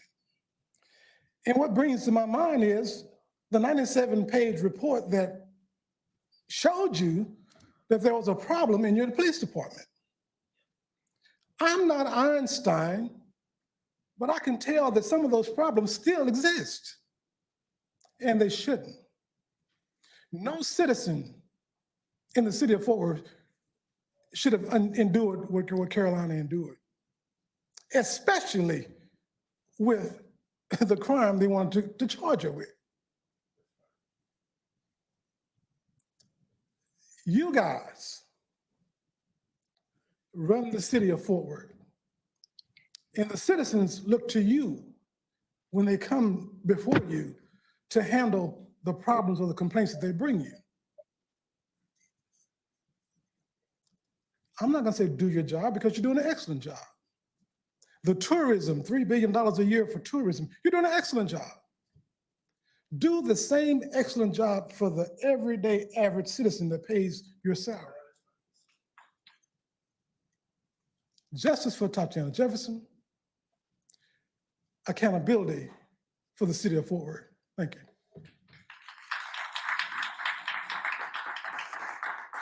We have I Leslie looked it Kirk up. by phone, followed by Carolina Rodriguez. That Leslie? officer received Can you hear me? 11 years, Yes, go 10 ahead, months please. prison sentence. Hi, I'm Wesley Kirk with the Arts Advocacy Organization Support Fort Worth Art, and today I want to urge you to take action to preserve the future of the arts in Fort Worth. I'm sure you're all aware by now that Arts Fort Worth can no longer continue to afford to manage the Fort Worth Community Arts Center in its current state with the small amount of money they receive from the city. I don't believe this was done intentionally by anyone on the council, but I do believe it is the inevitable result of the contract that the city offered them 22 years ago, saddling them with almost all of the cost of maintenance and repairs for a city-owned building. The Community Arts Center has long acted as the foundation of the arts community in Fort Worth, and Arts Fort Worth has long worked to make it into a space that this city deserves. But when this city council sought to redevelop 1300 Gendy, throwing the entire future of the building into question, it caused a domino effect that ultimately compounded the financial struggle Arts Fort Worth faced with the Community Arts Center, leading to long-term donors backing out and the end of Kids Who Care, their 35 years of art education.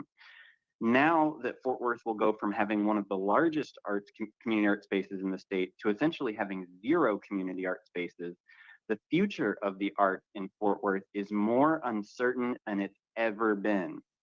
All of our remaining art spaces are soon to be overwhelmed trying to make up for the loss as artists scramble to find space and seek opportunities.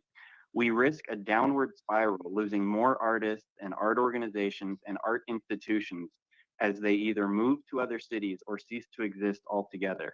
Despite being the 12th largest city in the country, and despite the arts contributing at least $500 million to our local economy, we still have a huge lack of art spaces, especially a lack of support from the city. I know the process of redeveloping 1300 Gendy will likely start soon, but we cannot wait until the new building is ready. We have to act now. We need to create city-owned community art spaces throughout the city. Officer of Fort Worth.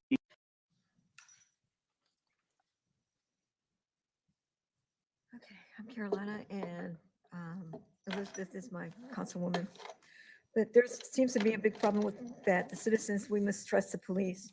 And we come up here and we talk to y'all, and nothing seems to ever get done. And I think that's because, we already know how you're going to vote before you vote, most of you. Because your campaigns to get elected were all financed by police groups. So who are you going to vote for? Who are you going to vote with if you're being elected because the police groups are getting you elected? You're going to vote with the police. So sometimes you guys will speak out. Sometimes a big issue will make you come out and say, "Oh wow, it's just a few bad apples here and there," but it's not a few bad apples. It's all of them. It's actually all of them. And what you guys aren't seeing is what the everyday encounters that people have with the police. I've seen them. I'm out there filming them, and I've seen some of the small things that are going to cause mistrust to stay solidified. I mean, a lot of times somebody will call 911, and they're the ones that get arrested because the police officers are allowed to escalate things and let them get out of control.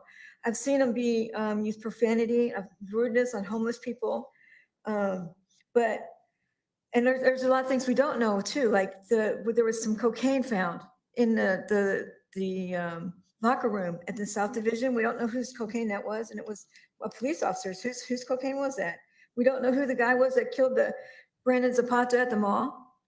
Last summer, Brandon Zapata he was a teenager. He was having an asthma attack, and one of the Fort Worth Police Department officers actually knelt on his back and neck because he thought that he was having some sort of mental crisis, but instead that officer killed that boy because he suffocated him.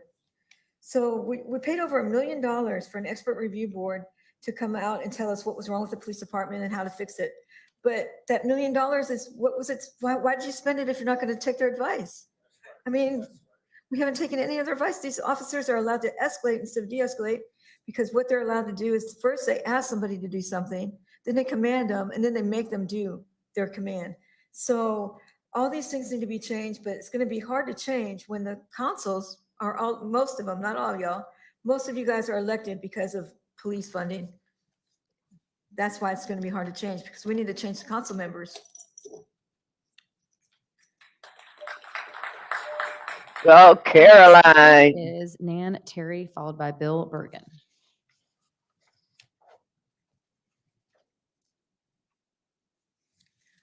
Good evening. My name is Nan Terry, and I live in District 7. Thank you for funding the pilot project for the home.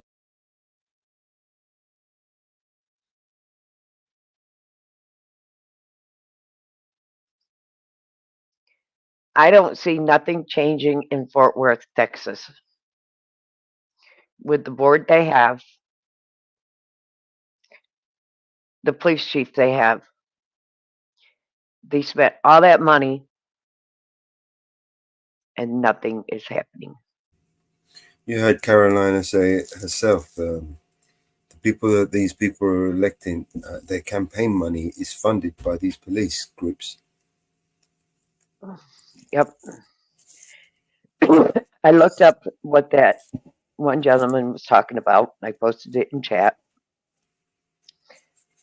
Aaron Dean, the former Fort Worth police officer who shot and killed Atrina Jefferson in 2019, he received 11 years, 10 months prison sentence. They unanimously convicted him of manslaughter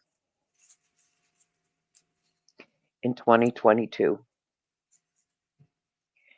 He shot a black woman through the window. She was babysitting her nephew at the time when she was killed. They stayed up late playing video games. He testified during the trial. He displayed no emotions as he learned his verdict. He will be eligible for parole halfway through his sentence. Before the family, it's been 5 years. So he got 11 years. Before the family ever receives anything,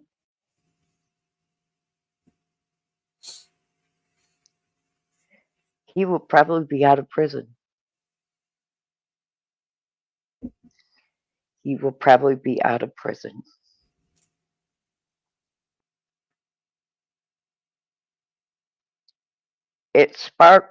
Her killing sparked accountability between the police. And that's when they did that. And as you can see, nothing was done.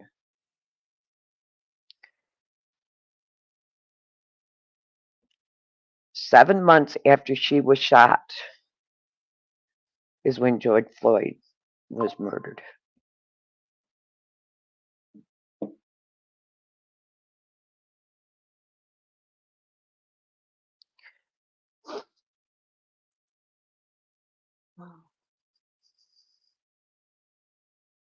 Unreal.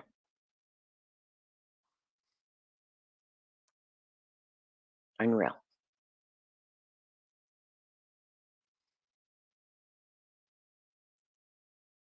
Unreal.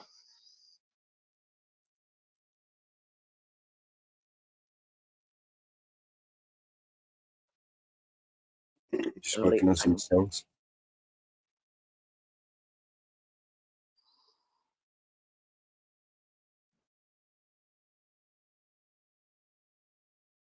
This is getting out of hand.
And I've got to check YouTube.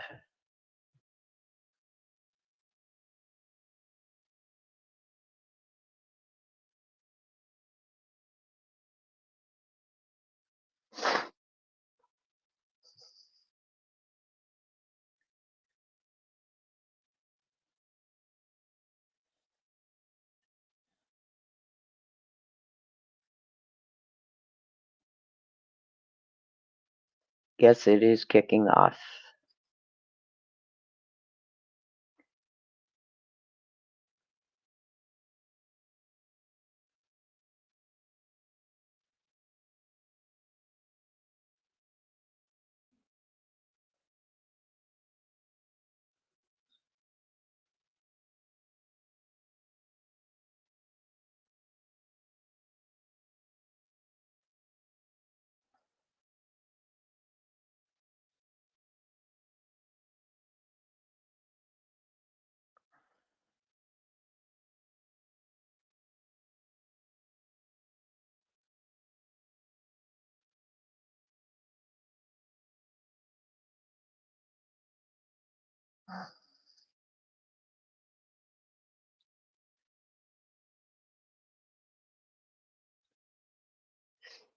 Excuse me.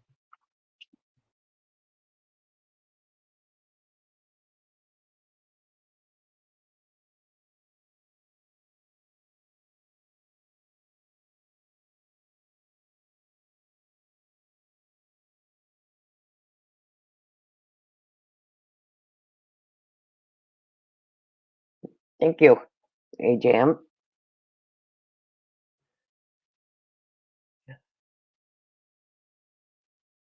I'm looking to see who is live and what is happening.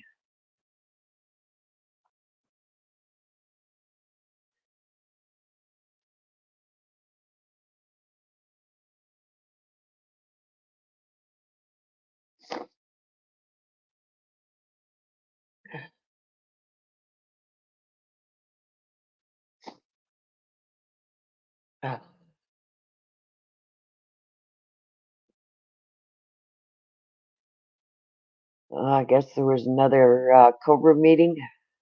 Mellows.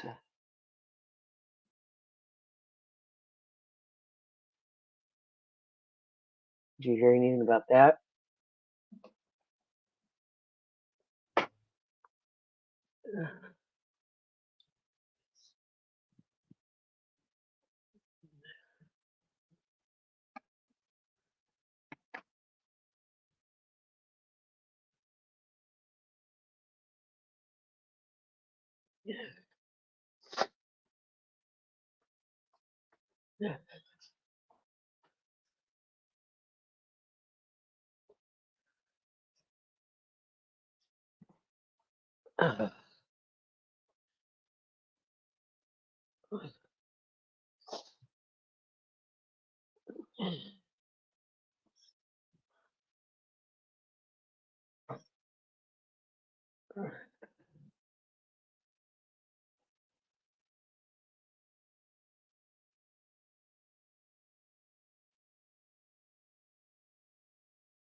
All right, I've got a couple of new songs.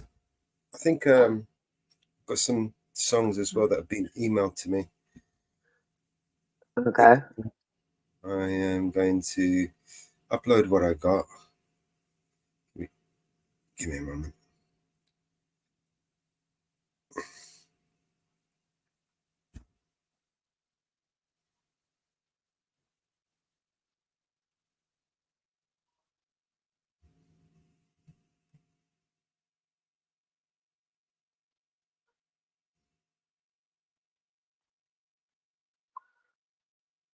Okay. This one is from Estelle. I just remade her song.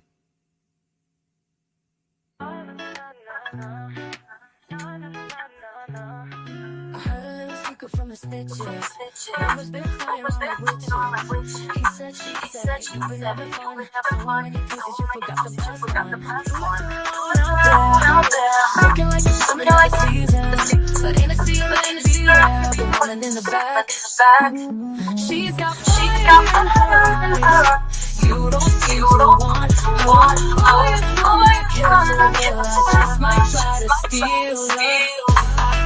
I just might, I just might, I just might.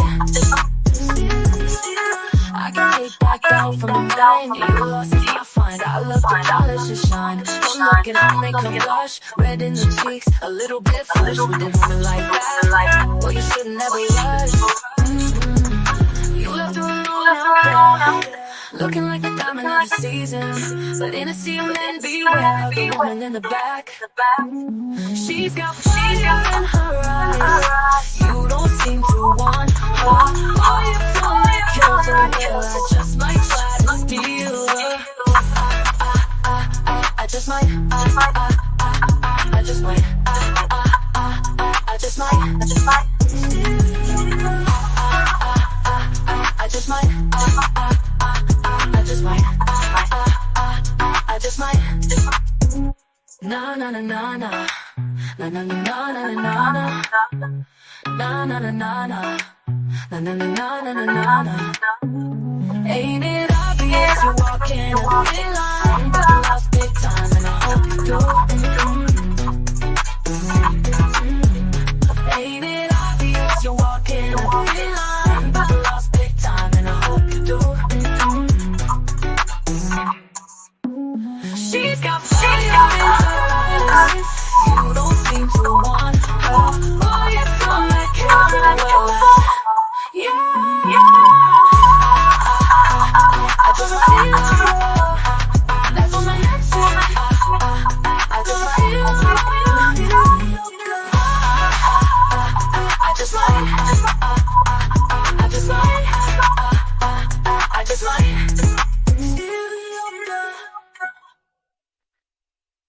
Well, what do you think? I like it.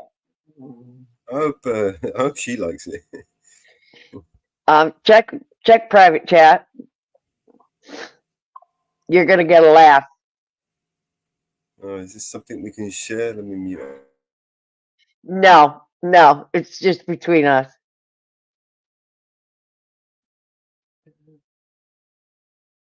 You're gonna get a laugh.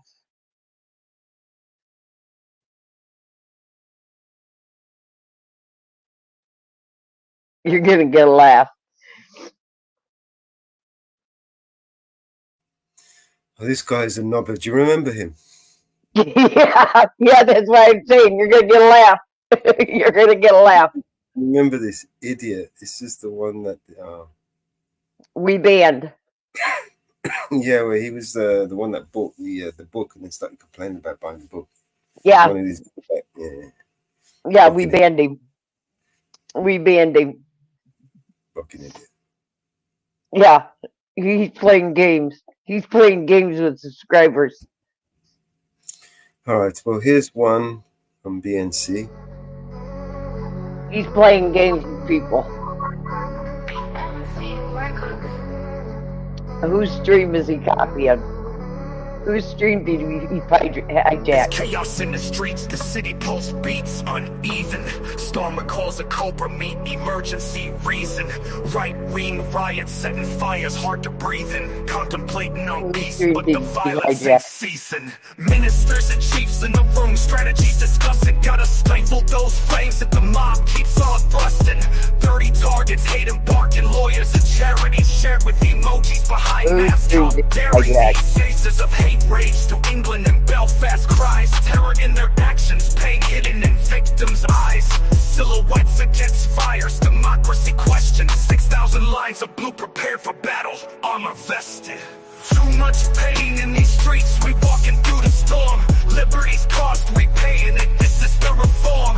Birmingham's echoes a march that was never born. From Belfast to Bordsley, we fight till the early morn. A man stamped Hummer deep while the street wars roar. Belfast brawls, Birmingham hurt in its core.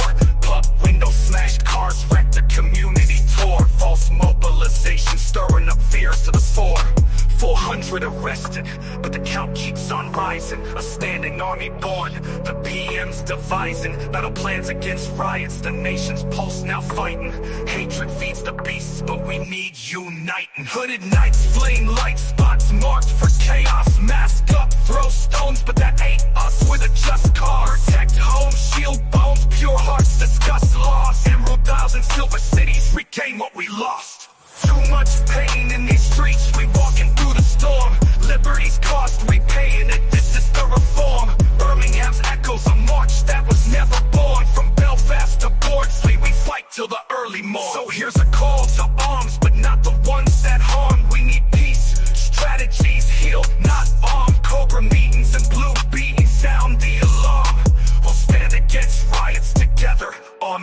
song.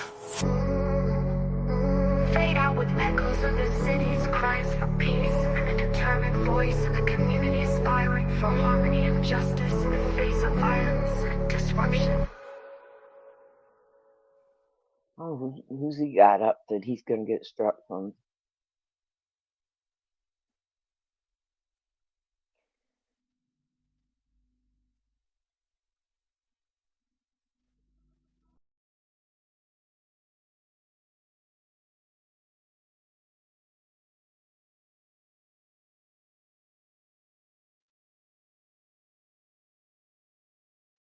Middleburg and Bradford.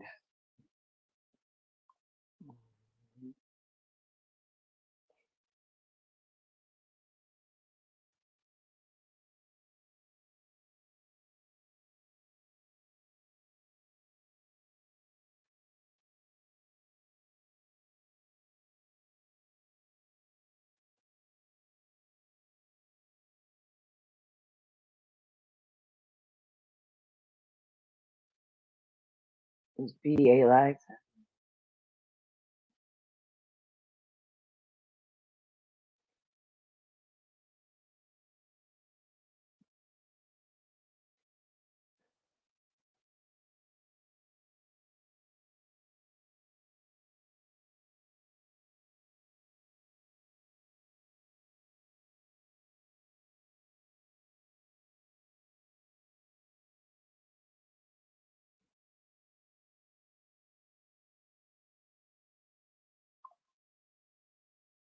Hey, Sue.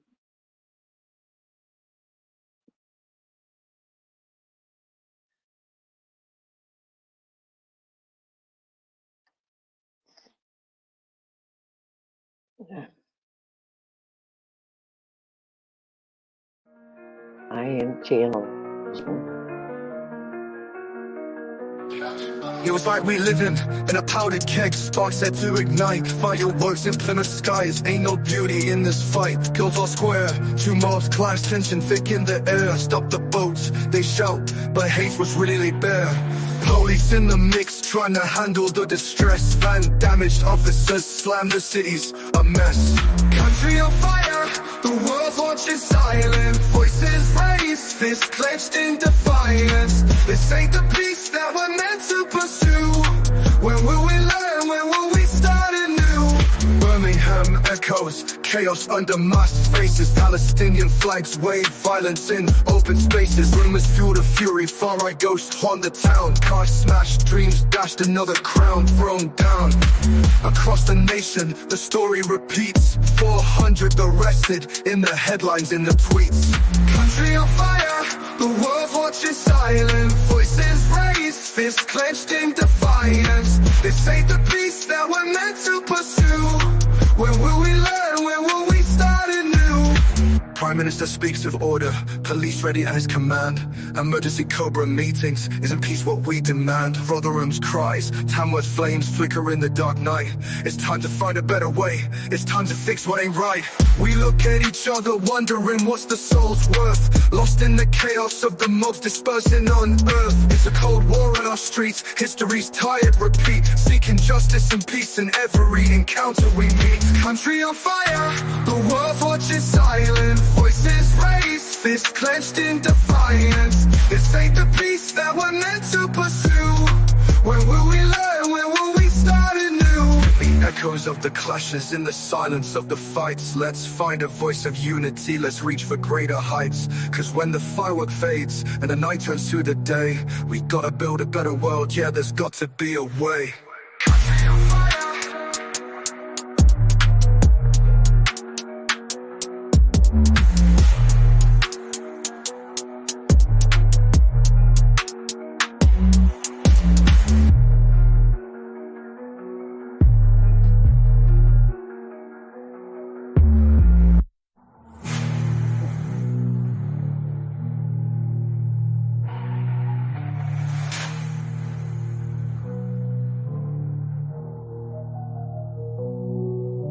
Prime Minister Island.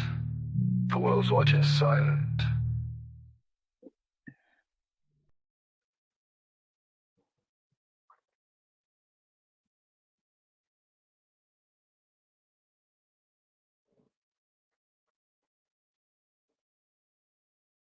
Hear the boats go by. You can spend the night beside her. And you know that she's half crazy, but that's why you want to be there. And she feeds you tea and oranges that come all the way from China. And just when you mean to tell her that you have no love to give her, and she gets you on her wavelength, and she lets the river answer that you've always been her lover. And you want to travel with her, and you want to travel blind, and you know that she will trust you, for you've touched her perfect body with your mind.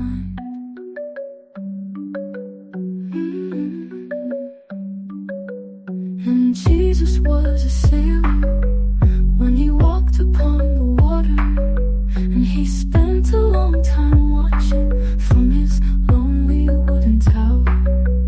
And when he knew for certain only drowning men could see him, he said all men will be sailors then, until the sea shall free them. But he himself was broken long before the sky would open. Forsaken, almost human, he sank beneath your wisdom like a stone. And you want to travel with him, and you want to travel blind,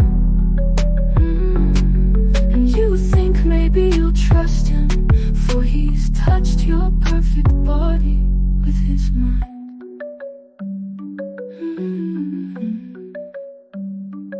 Now Suzanne takes your hand, and she leads you to the river.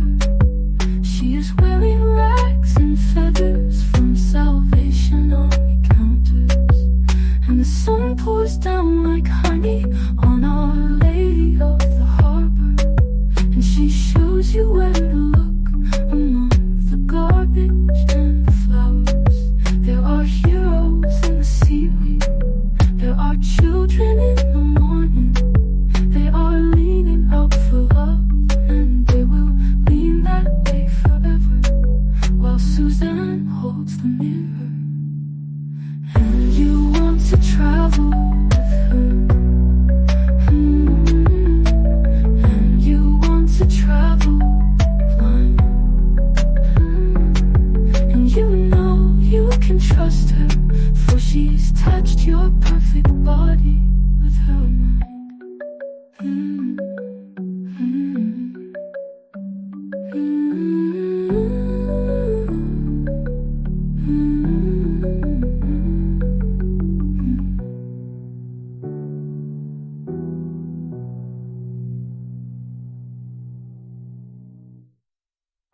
Bangladesh's prime minister has resigned.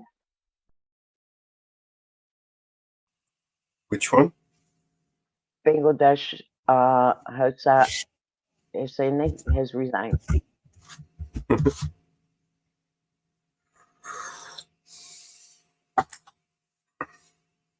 One by one. They all fall. All rotten fruit falls. That's what my gran used to say. Yep. It's inevitable. What was the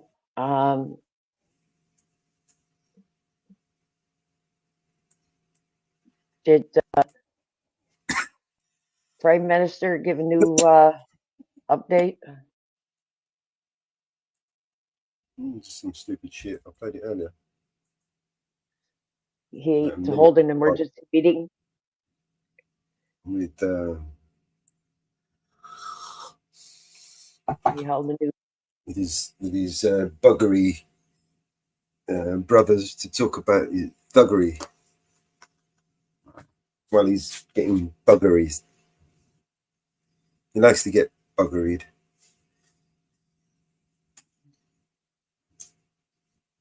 He used to sit on Jimmy Savile's lap and get buggered. He loves Jimmy Savile. Piece of shit. Come and arrest me, you piece of shit. Fucking knobhead. Mr. Dictator. First day in office, he made he made a mess. What a fucking tosspot.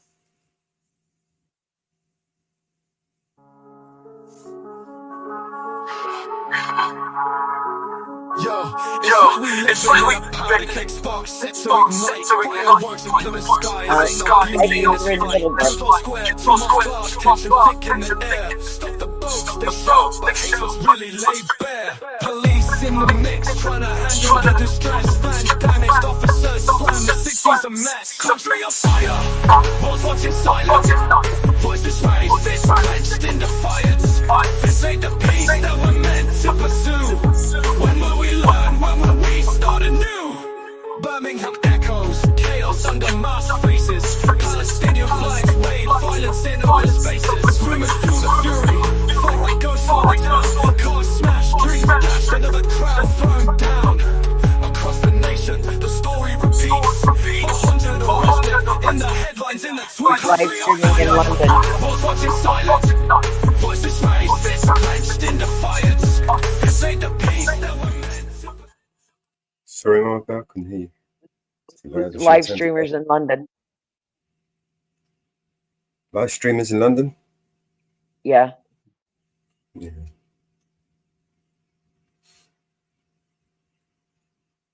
Want to watch more protests? I guess it's kicking off in London. Always kicking off in It London. may be kicking off. It may be kicking off in London. Let's see if locals up or it's local up. It's allegedly kicking off in London. Local experimentalist. Let's see where he's at. The bikers are running wild in Middleburg. It's not live. Local's not live. I don't know who's in London. Subject access.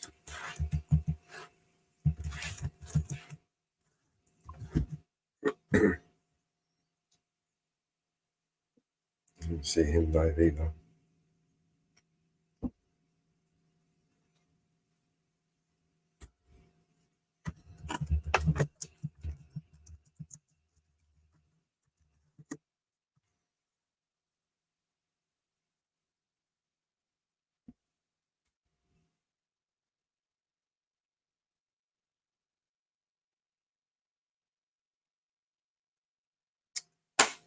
Bella.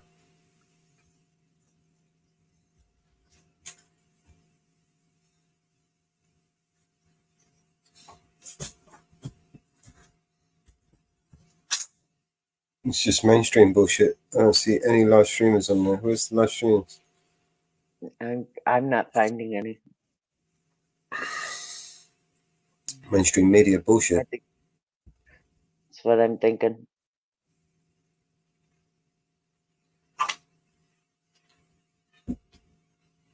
Well, I understand it's not kicking off until 8 o'clock. From what I'm understanding, from what everything I'm hearing.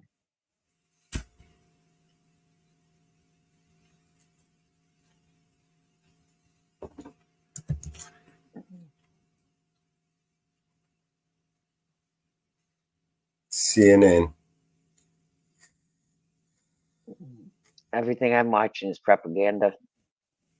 So CNN, Sky, Channel 4. They're showing the old. Yeah, it's all old shit. This Showing, is not. it's all old shit. They're hyping. They're creating hype. It's all old shit. And the couple of live streamers that I'm watching that are live, it's quiet.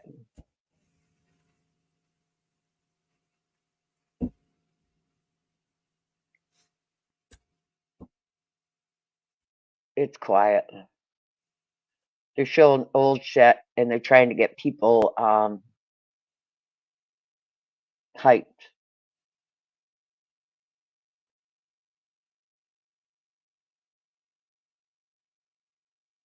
They're trying to get people hyped.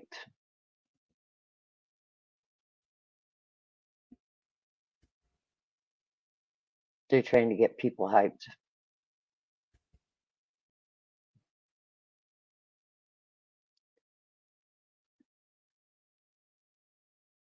They're trying to get people hyped. And priority areas of the country is concerned, so as to ensure a smooth transition. President, women. I wonder why. Guess who hasn't unmodded me?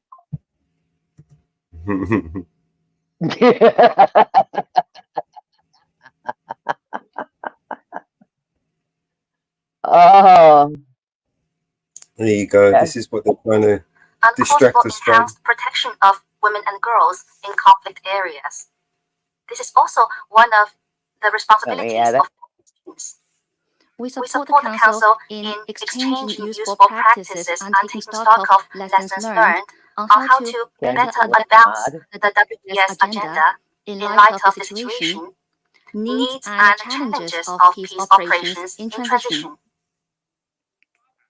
Development is the foundation of peace, and enhancing the development capabilities of the countries concerned should be the core objective of peace operations in transition.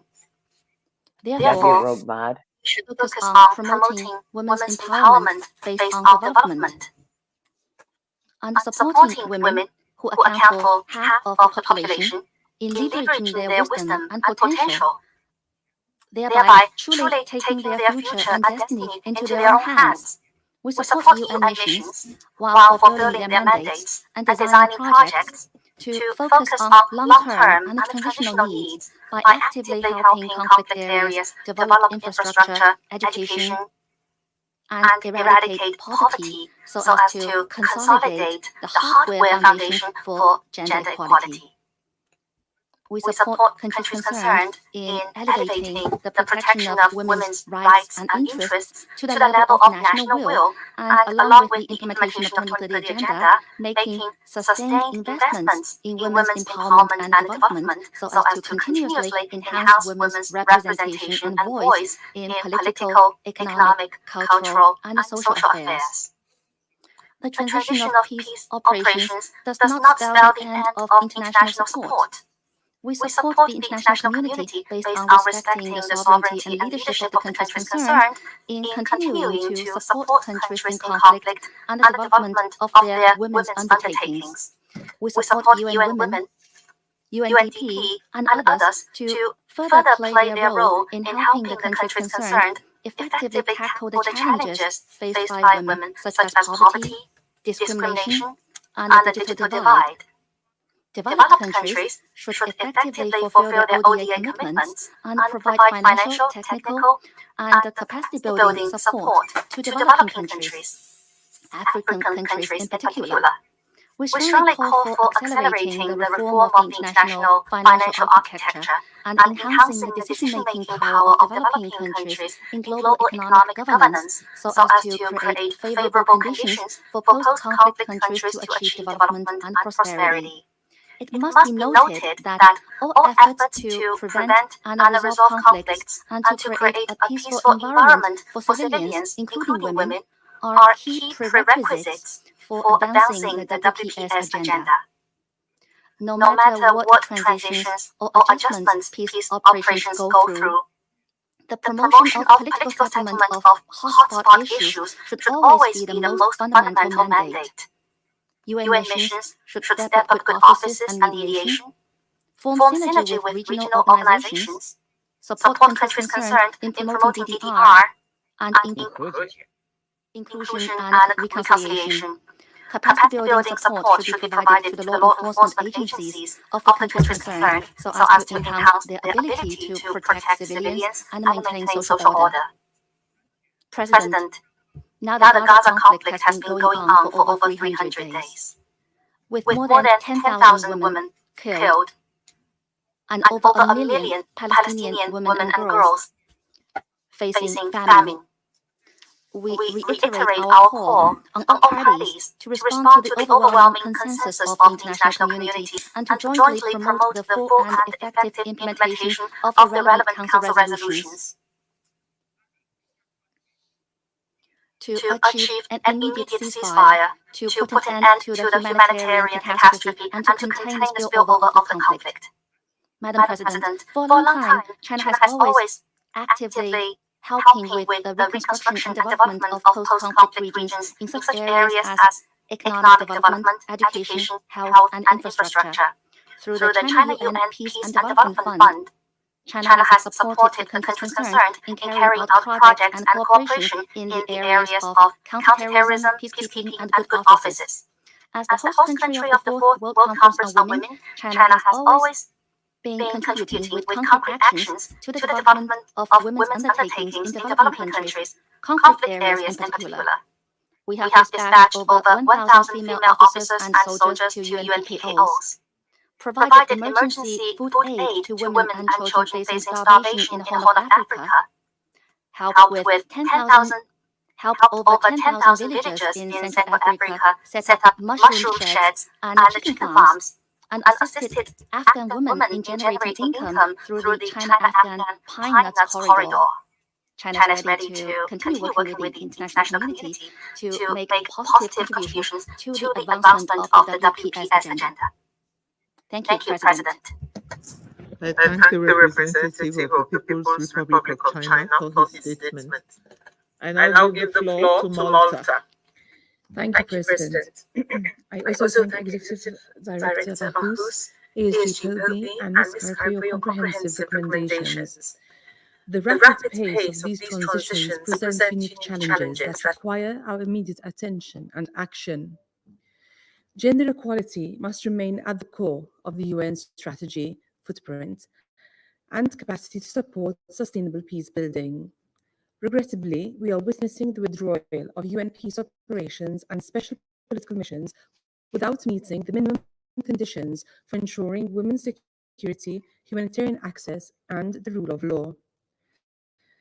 The precipitous exit of police and human rights operations severely constrains the UN's capacity for civilian protection, including early warning, mobile monitoring teams, and local mediation. Since 2019, all remaining multidimensional peace operations have embarked on or intensified transition planning.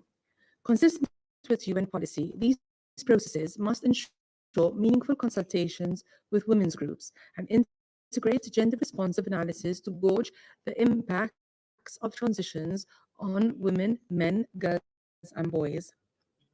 President, Resolution 2594 underscores the necessity of embedding robust gender analysis and technical gender expertise throughout all stages of mission planning, mandate implementation, and review. We emphasize the critical need for including gender expertise among transition specialists. This is essential for defining gender-responsive benchmarks that ensure missions are not forced to exit without fulfilling the minimum conditions for civilian safety and security. This is especially important in contexts such as MONUSCO's withdrawal and the deployment of SAMI DRC. We support the Secretary General's call for clearer and more consistent use of gender-responsive benchmarks and standalone gender equality indicators. These should assess progress and establish minimum conditions necessary to ensure the sustainability of WPS commitments. However, these commitments must be implemented. In Sudan, women face widespread sexual and gender-based violence and continue to be excluded from peace talks and negotiations. As Ms. Carr urged us today, we must safeguard and amplify women's participation in peace and political processes. The hard-won progress in supporting women's leadership in conflict prevention, resolution, and peace building must not be lost during transitions. We must also advocate for increased women's representation and gender expertise at all levels in peacekeeping, even as overall force numbers decrease. This is imperative for continued political engagement on WPS issues post-drawdown by retaining gender expertise within the remaining UN presence and among affected communities, host countries, and regional actors assuming mandates for civilian protection. This is essential for maintaining progress following the departure of missions, consistent with the UN's 2013 policy on UN transitions. Transition planning must allocate sufficient resources to address conflict-related sexual and gender-based violence. Despite agreement on the needs for women's protection advisors, these specialists are deployed in only 8 of the more than 20 countries covered in SRSG's annual report on sexual violence in conflict. The Peace Building Fund can be leveraged to address emergency gaps and catalyze gender transformative security and justice sector reform, arms control, and disarmament. We recognize the important advisory role of the Peace Building Commission in advocating for sustained international attention and support for peace-building priorities throughout and beyond UN transition processes. In closing, President, we call on all member states to ensure that mission drawdowns do not heighten risks to women's security or erode gender equality gains. The failure to prioritize gender equality in these transitions undermines women's security and jeopardizes sustainable peace. Immediate and decisive action is needed to integrate gender perspectives in all aspects of peace operations and transitions. Increased funding, enhanced political engagement, and sustained support for women's leadership and protection are critical priorities. I thank you. Thank the representative of Malta for her statement. And I'll give the floor to the United States of America. Thank you, Madam President. And thank you to Sierra Leone for your leadership on this issue. Thank you to Executive Director Bahous and Assistant Secretary General Peavy and Ms. Hare in particular for bringing to the room today your valuable insights on the situation in Sudan. Colleagues, with an increase in mission transitions, the international community must deliberately plan for and support communities during these volatile moments. Part of deliberate planning for mission transitions must be centering gender-responsive approaches across policies and programs and putting the needs of women and girls at the top of the priority list. It also means making sure resources match our priorities and that WPS responsibilities are adequately funded. Today, I will focus on 3 interrelated issues essential to preserving women and girls' rights during and after transition processes. First, civil society engagement must be prioritized. Local women-led and survivor-led groups must be regularly consulted and their views meaningfully incorporated into transition planning by the UN and host governments. Civil society actors should be our first partners when seeking to execute essential WPS activities as missions draw down. For example, in Eastern DRC, one of the most dangerous places in the world for women and girls, MONUSCO and the DRC authorities must better integrate the recommendations of civil society into transitional planning for the subsequent phases of the drawdown in North Kivu and Ituri. Second, during transitions, we encourage mission leaders to assess impacts of climate change on the security situation using a gender lens and to transfer this knowledge to the host government, the UN country team, and other entities tasked with addressing conflict drivers once the mission departs. The United States advocates for the inclusion of climate advisors in missions to identify priority mitigation efforts and engage community members, particularly women and girls, on adapting to and mitigating the impacts of climate change. Thoughtful planning and partnership with climate advisors and local organizations can support local ownership and peace-building efforts during pivotal moments like mission drawdowns. Third, missions, host governments, and the international community must work to prevent gender-based violence, including conflict-related sexual violence, as missions depart, and to support victims and survivors. CRSV must be actively prevented, which is why the United States is a top donor to the UN Office of the Special Representative on Sexual Violence in Conflict, and why we regularly coordinate with bilateral and multilateral partners on efforts to prevent and respond to CRSV. The continuation and support of monitoring mechanisms is essential in preventing CRSV. Monitoring mechanisms can help hold local authorities and international actors accountable for the safety and rights of women and girls. Furthermore, effective monitoring provides valuable data to inform and galvanize international action. At the same time, monitoring mechanisms must be specifically designed to address the needs of women and must actively consider scenarios induced by the drawdown. The design process must include the voices of women and girls. In closing, there is more we can do to support women and girls in transition settings. We must actively engage and elevate civil society organizations, especially those led by women and girls. We must understand and plan for the impacts of climate change on peace and security, and we must maintain a focus on ending CRSV. No level of violence is acceptable. These are moral obligations that we must realize together in critical transition settings. I thank you. I thank the representative of the United States of America for her statement. I now give the floor to Ecuador. Thank you, Madam President. I wish to convey my gratitude to the Executive Director of UN Women, Sima Bauhaus, and to the Assistant Secretary General for Africa, Marta Pobe, and to the representative of civil society, Kulud Kea, for the information provided. For Ecuador, gender approach is important, particularly in view of conflicts and the impact that conflicts have on women and girls. Colleagues, with the withdrawal and reconfiguration of peacekeeping operations and political missions are complex challenges for the international community to take on. They are all the more complex when they occur hastily and are poorly planned. Experience has demonstrated that when peacekeeping operation transitions are not conducted in a timely and orderly fashion and in a way which supports and strengthens the involvement of national institutions, risks for the civilian population increase. This is particularly true for women, children, young people, and persons with disabilities. And that is indeed recognized by Resolution 2594.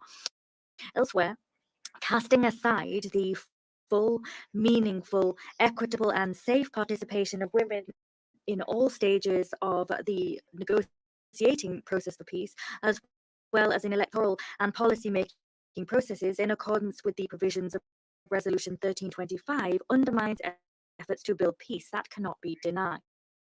In light of the above, it is vital to rally and encourage commitment and political will on the part of states to 1. Set deadlines which allow teams on the ground to coordinate appropriate timeframes for transitions. 2. Implement efficient protocols for the handover of capacities to national institutions. 3. Guarantee the preservation of conflict-related statistical information. And 4.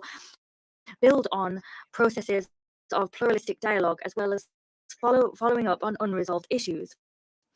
In the case of the United Nations Assistance Mission in Iraq, we can say that that stands as a model of how missions mandates can utilize encouragement, support, and facilitation in withdrawal and transition processes, drawing on timely coordination with national institutions, on programs and projects underway, and on monitoring unresolved issues and following up on them. Guaranteeing financing for peacekeeping and peace-building operations during transitional processes is key in order to guarantee the timely mobilization of resources with a view to guaranteeing the inclusion and participation of women, young people, and ethnic minorities, and in order to promote gender-responsive empowerment and leadership. We encourage the international community to monitor and support joint efforts between states and peace operations that are withdrawing or being reconfigured, particularly the implementation of actions to restore civic space,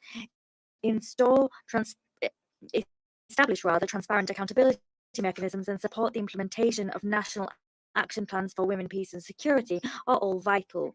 Doing the above will make it possible to promote the proactive, positive interaction between all social and political stakeholders, with the ultimate goal of building just, inclusive, and peaceful societies. That is the very spirit of the United Nations Charter. Thank you.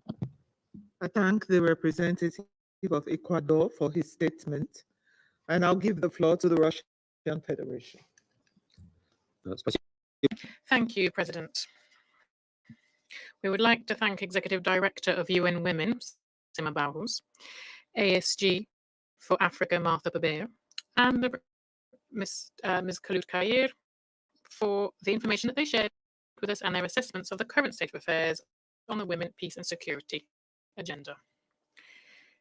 We continue to pay close attention to the question of Security Council Resolution 1325. Russia recognizes the importance of women's participation in peacekeeping processes, and we welcome their growing role in negotiation and peacekeeping segments. Women's contribution to addressing problems of security, resolving armed conflicts, and post-conflict recovery is also hard to overestimate. Armed clashes have tragic impacts on women and children. Therefore, their interests must fully be taken into account on agreements are reached on truces as well as peace deals. It's clear that women must have opportunities as a minimum to contribute their views to participants in the peace processes. We also see many bright and talented female politicians and diplomats. However, we are certain that we should not be talking about some kind of artificial quantitative parameters for women's involvement. Simply just having quotas in place will not solve these problems. Primarily, efforts should be focused on creating the conditions for meaningful participation of women in political and peacekeeping processes. Due account should also be taken of the particularities of each specific situation, and priority should be also given to the professional qualities of women when taking into account their personal interests. Greater attention should also be paid to problems of economic development and tackling poverty. Here, it's important to strengthen cooperation between states and international organizations in order to implement programs on economic empowerment for women. This also includes access to education, vocational training, resources, and the technology, all that are necessary to start and develop a business.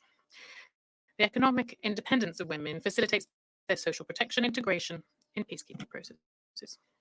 At the same time, there's a serious problem still in place whereby Western countries practice of unilateral coercive measures imposed in circumvention of the UN Security Council. They have extremely harmful impact on the status and well-being of women and their families. They undermine their prospects, their opportunities for finding jobs, education, social protection, and other gains. We call on the UN Secretariat to most actively track the adverse impacts of these measures and put forward proposals to overcome the negative consequences, including for women.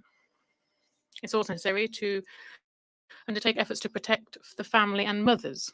Traditional family values are the foundation of any society and a necessary precondition for successful development currently and in the future. At the same time, it's important to be consistent and not allow for double standards on women's rights and the protection of their dignity and security.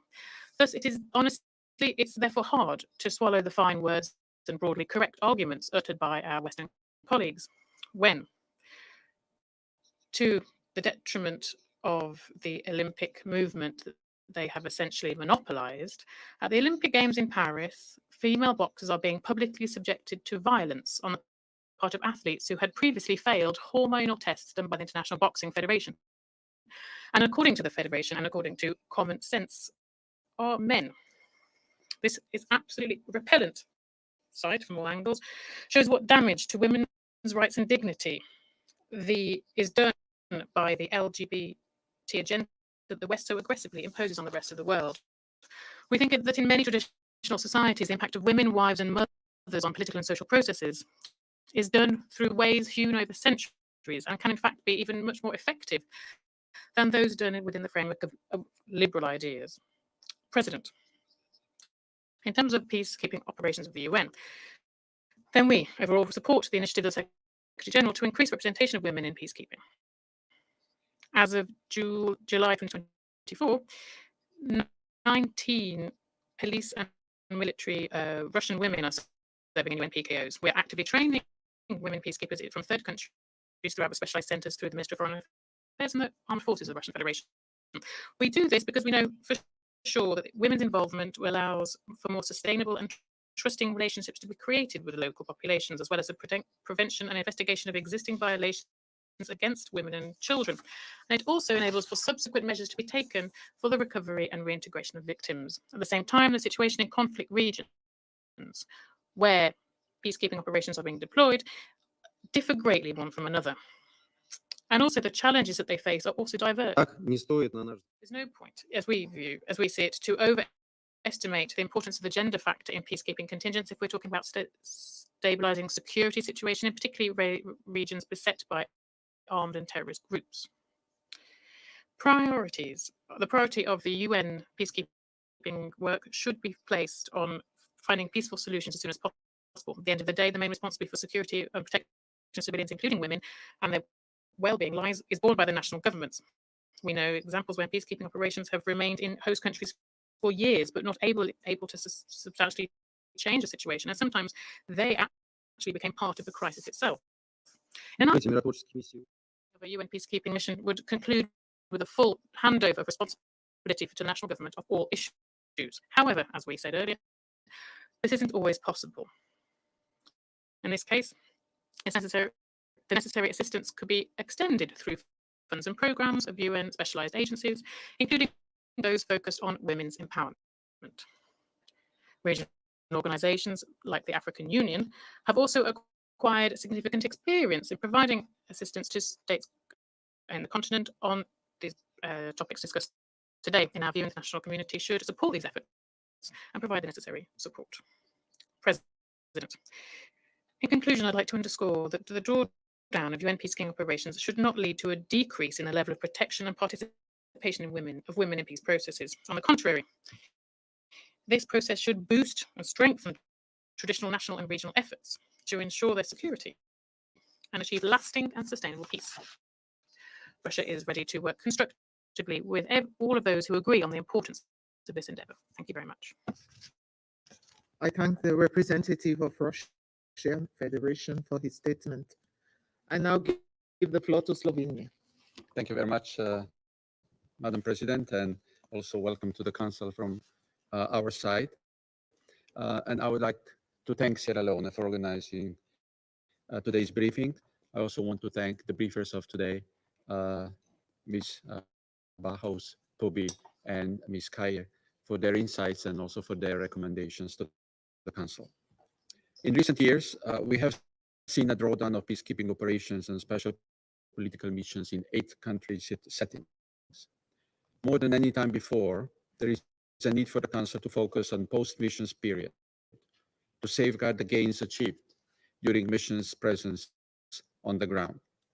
It goes without saying that all withdrawals must be made in a safe, orderly, responsible, gradual, and sustainable way. They must serve to uphold stability and security. Many times where UN missions had to withdraw abruptly without a planned transition in place, we saw a return to many pre-mission period challenges. This needs to be addressed, seeing the case of international investment evaporating overnight should make us reflect. Successfully transitioning from conflict to peace building and sustaining peace is complex and requires inclusive approach. It cannot be achieved without a genuine and strong commitment to the women, peace, and security agenda. To that end, we must guarantee the full, equal, meaningful, and safe participation of women in peace negotiations, peacekeeping, and peace-building processes. No peace can be sustained if achieved by and for only half of the population. It is an essential part of preventing recurrence of conflict. And for that, we need the following.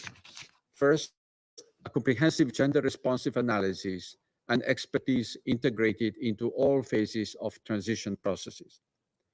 Gender advisors and women protection advisors need to work closely with departing missions and UN country teams to ensure that gender dimensions are included throughout transition planning.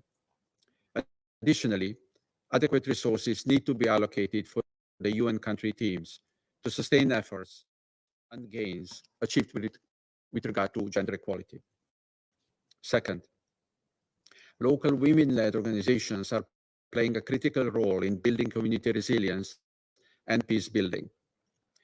Providing continued support for their work is therefore crucial, including through secure funding.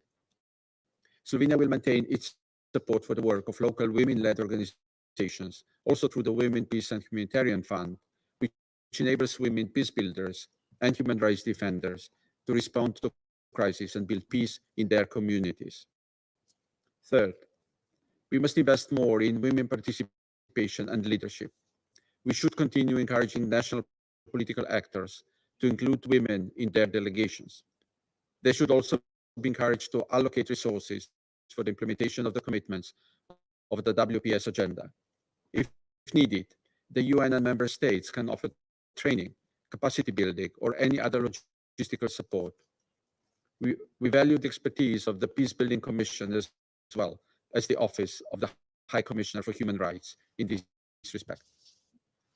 Madam President, women and girls are often the first to suffer the devastating impacts of conflict and the last to benefit from the peace that follows.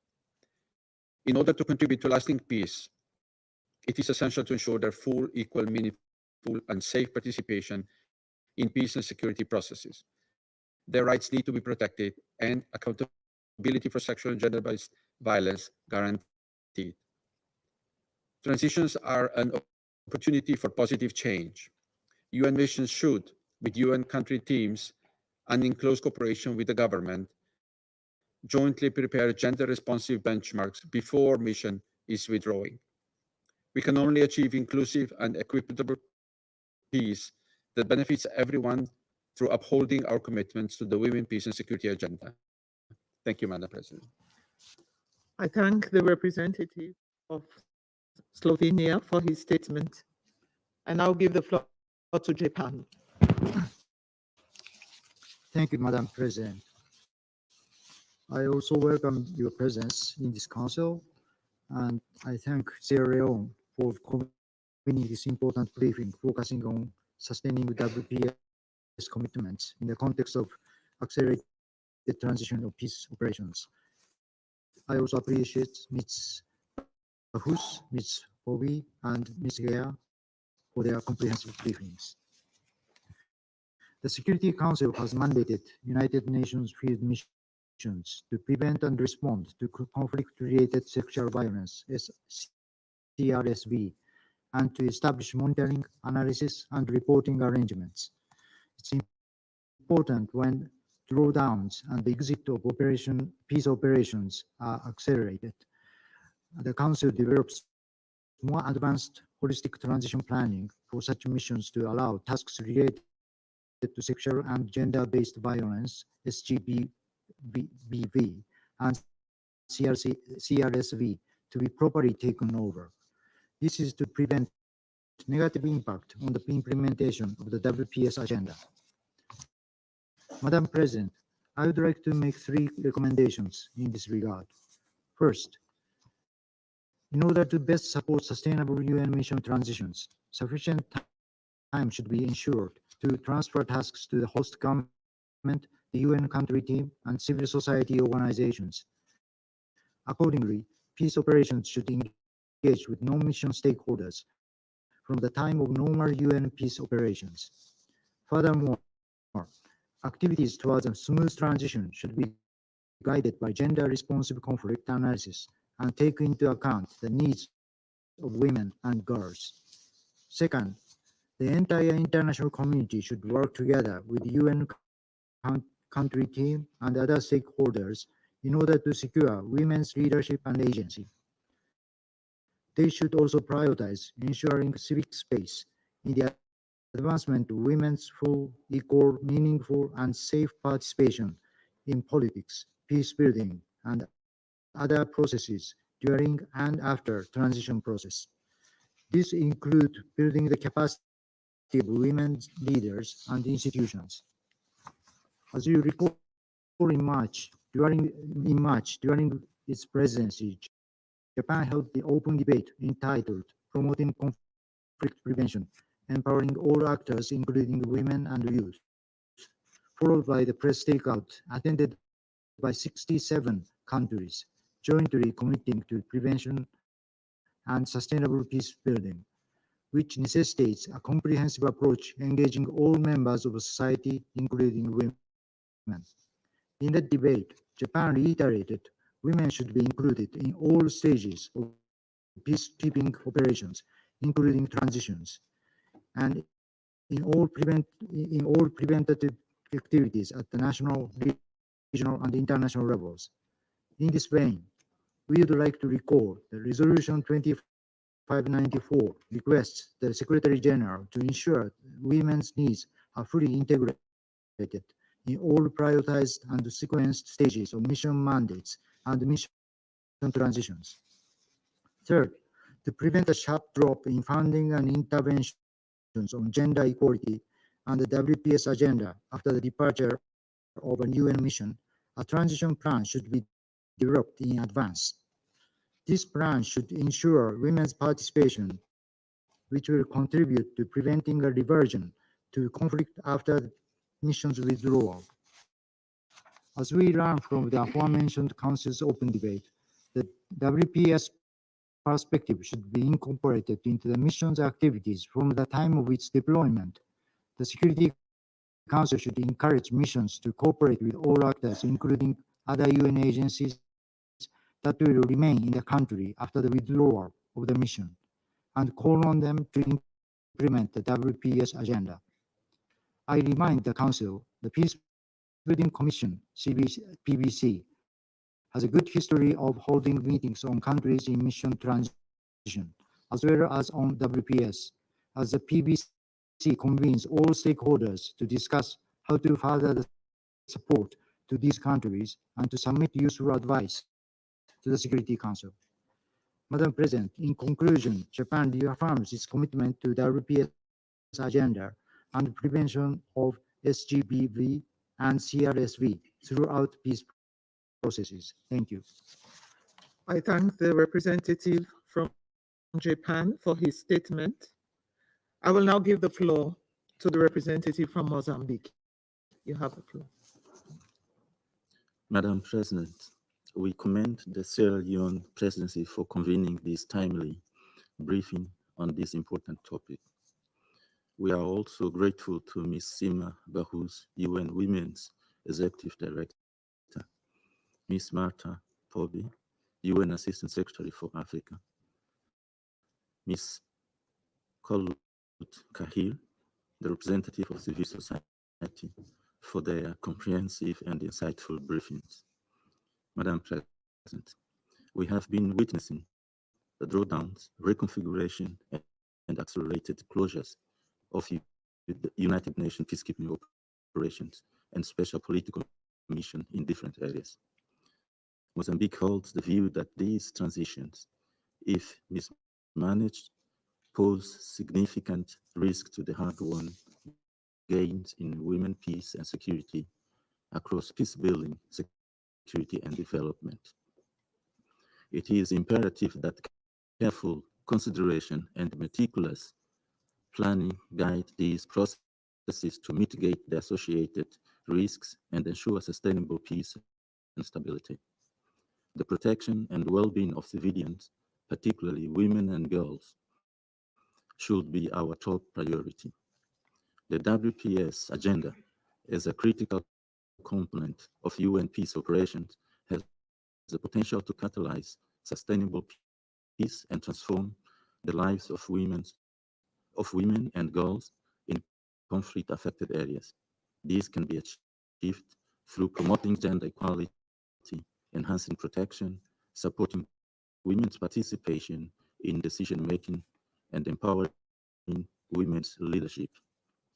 In this context, the WPS considerations are crucial in the drawdown of peace operation.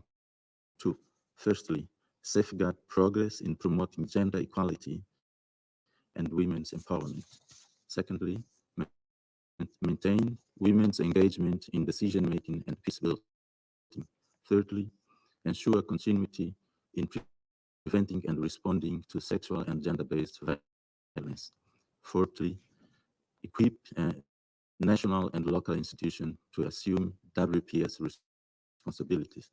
And lastly, allocate adequate resources, both financial and technical, to support WPS initiatives beyond the mission mandates of peace operations.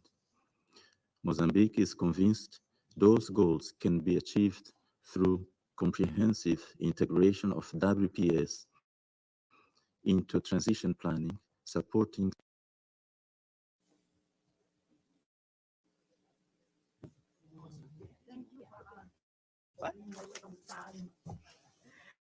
Hi, your free time is precious to me. I try to make sure you guys make your schedules. All right.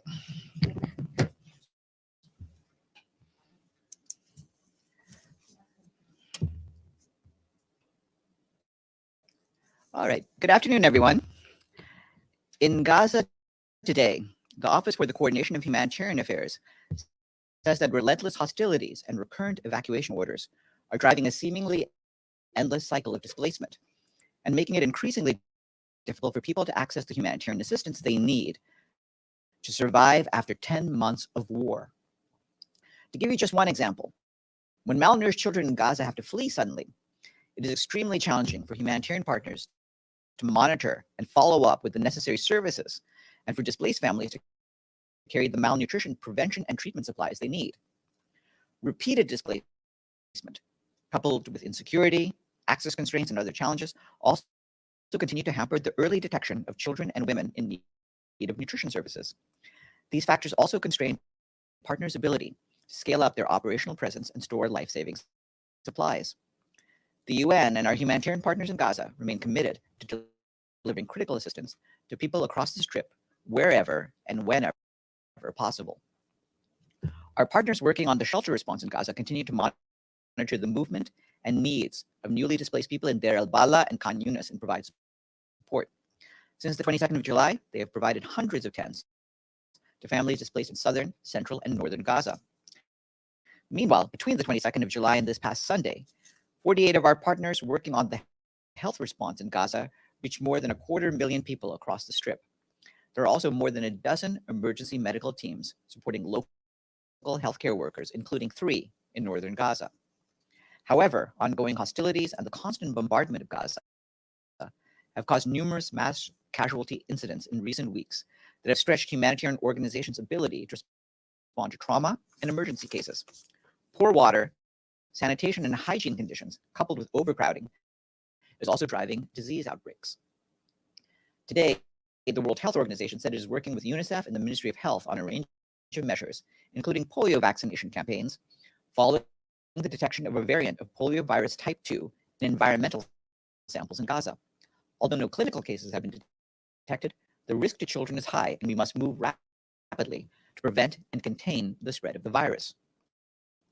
Turning to the West Bank, OCHA's latest report says the killing and displacement of Palestinians and the demolition of their homes and destruction of the public infrastructure they rely on continues unabated.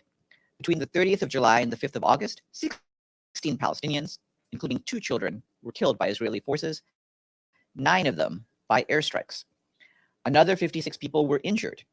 During the same period, Israeli settlers also perpetrated more than 24 attacks against Palestinians, causing injuries and damage to property. The full report is available online.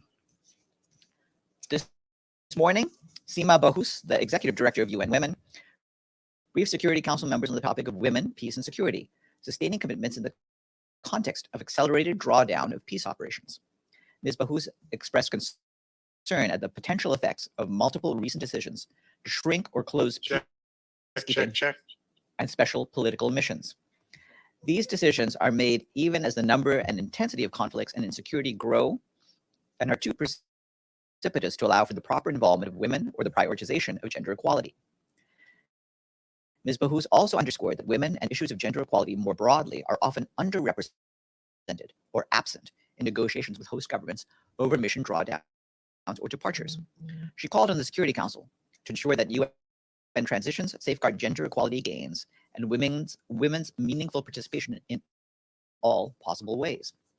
Assistant Secretary General for Africa, Martha Poby, also briefed council members and said that rushing through a transition process against a background of a tense political climate can jeopardize hard-won peace gains, including progress on gender equality.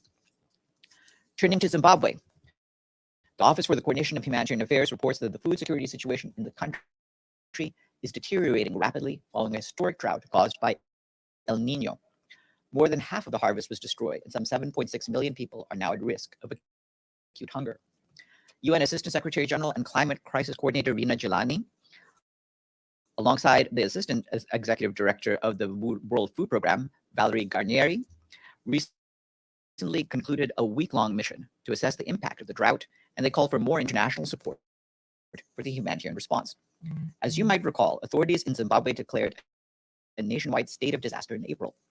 According to their latest figures, at least 57% of people in rural parts of the country, some 5.9 million people, are expected to be food insecure during the peak hunger period between January and March of next year.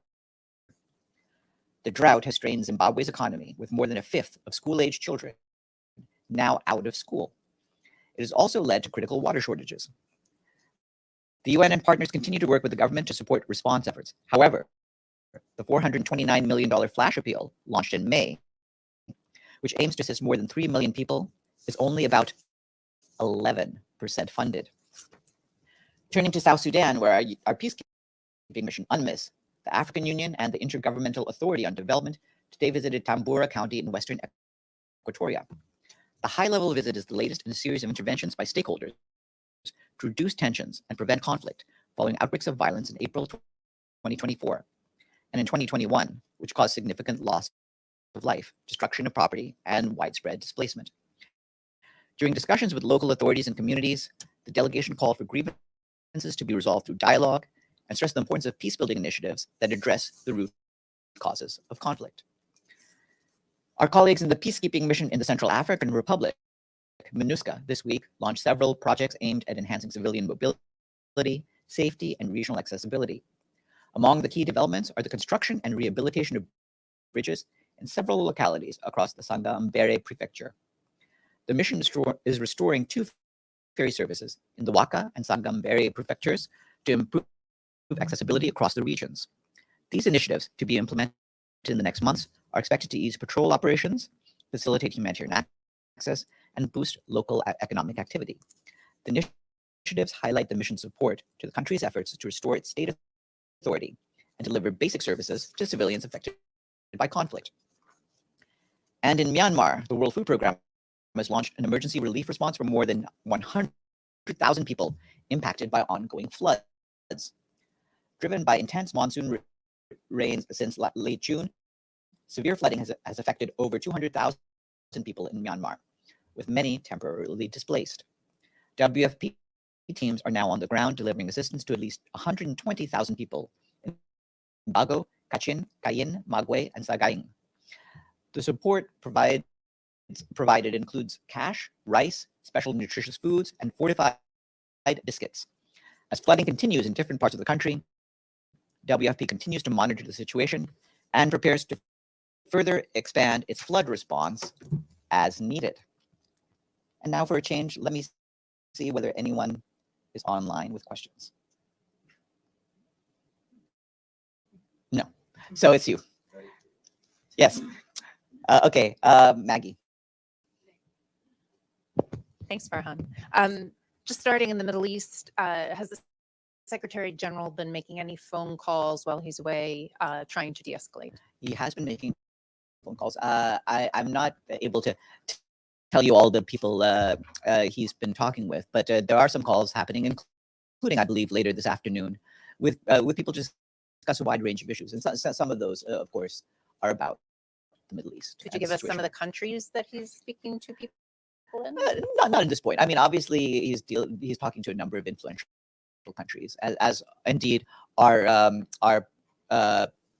some other people, such as Tor Benisland, who I believe we've mentioned in the past has been talking with different countries, including with Egypt, Qatar, and others, trying to see what can be done to de-escalate the situation. And will there be any readouts from any of these calls? You mentioned later this afternoon. Sounds like it might be a big one. I would like to get readouts if I can, but phone calls are not a guarantee of things that we get readouts on. If there's information I can provide later on, I'll try to do that. Okay, and just one more on, can I ask one more? Thailand. the Thai court ordered the dissolution of the Move Forward Party, which won the general election. Does the Secretary General have any reaction to this? Well, at this stage, what I would want to talk about is the sentiments expressed by our Human Rights Office, who are expressing deep regret regarding the decision by the Constitutional Court of Thailand. They said it's a setback to pluralism and democracy in Thailand and fundamental freedoms of association and expression. And I believe the Human Rights Office in the past has raised concerns about the lèse-majesté laws that have been used and have been a cause of concern in previous incidents as well. Deshi. Yes, another region, Russian Ukraine. Today, it's been reported that there are Ukrainian troops that bless you, that were in Kursk region. Yeah, and what does the Secretary General have to say on this incident? All of these incidents raise the risk that there will be an alarming escalation of the crisis, and we want to see the situation de-escalated as much as possible. Yes, Celia. Farhan, about the election in South Sudan that should take place in December 2024, does the UN think that they will be held as planned? Well, this is something that our special representative on the ground, Nicholas Haysom, has encouraged, and the mission is working hard to make sure that everything can be on track. Time will tell. Obviously, this is a few months away, and we'll have to see whether the conditions are right for this. But we are trying to hold the parties to their commitments. Yes, Ham. Yesterday at the Security Council and in a separate statement from OCHA, the 26 million people in severe hunger situation and famine in parts of the country in Sudan have called, the OCHA has called for a discussion and resources. What else is being done to avert the crisis? I mean, is WFP getting food in? Yes, the WFP and OCHA have talked about the efforts they are making to get humanitarian aid in and the need for corridors for humanitarian aid. I would just refer you to the extensive briefing the Security Council received on this yesterday from our OCHA and WFP colleagues. We've shared those remarks with you. Edom Osorno and Stephen Okello, the from WFP side.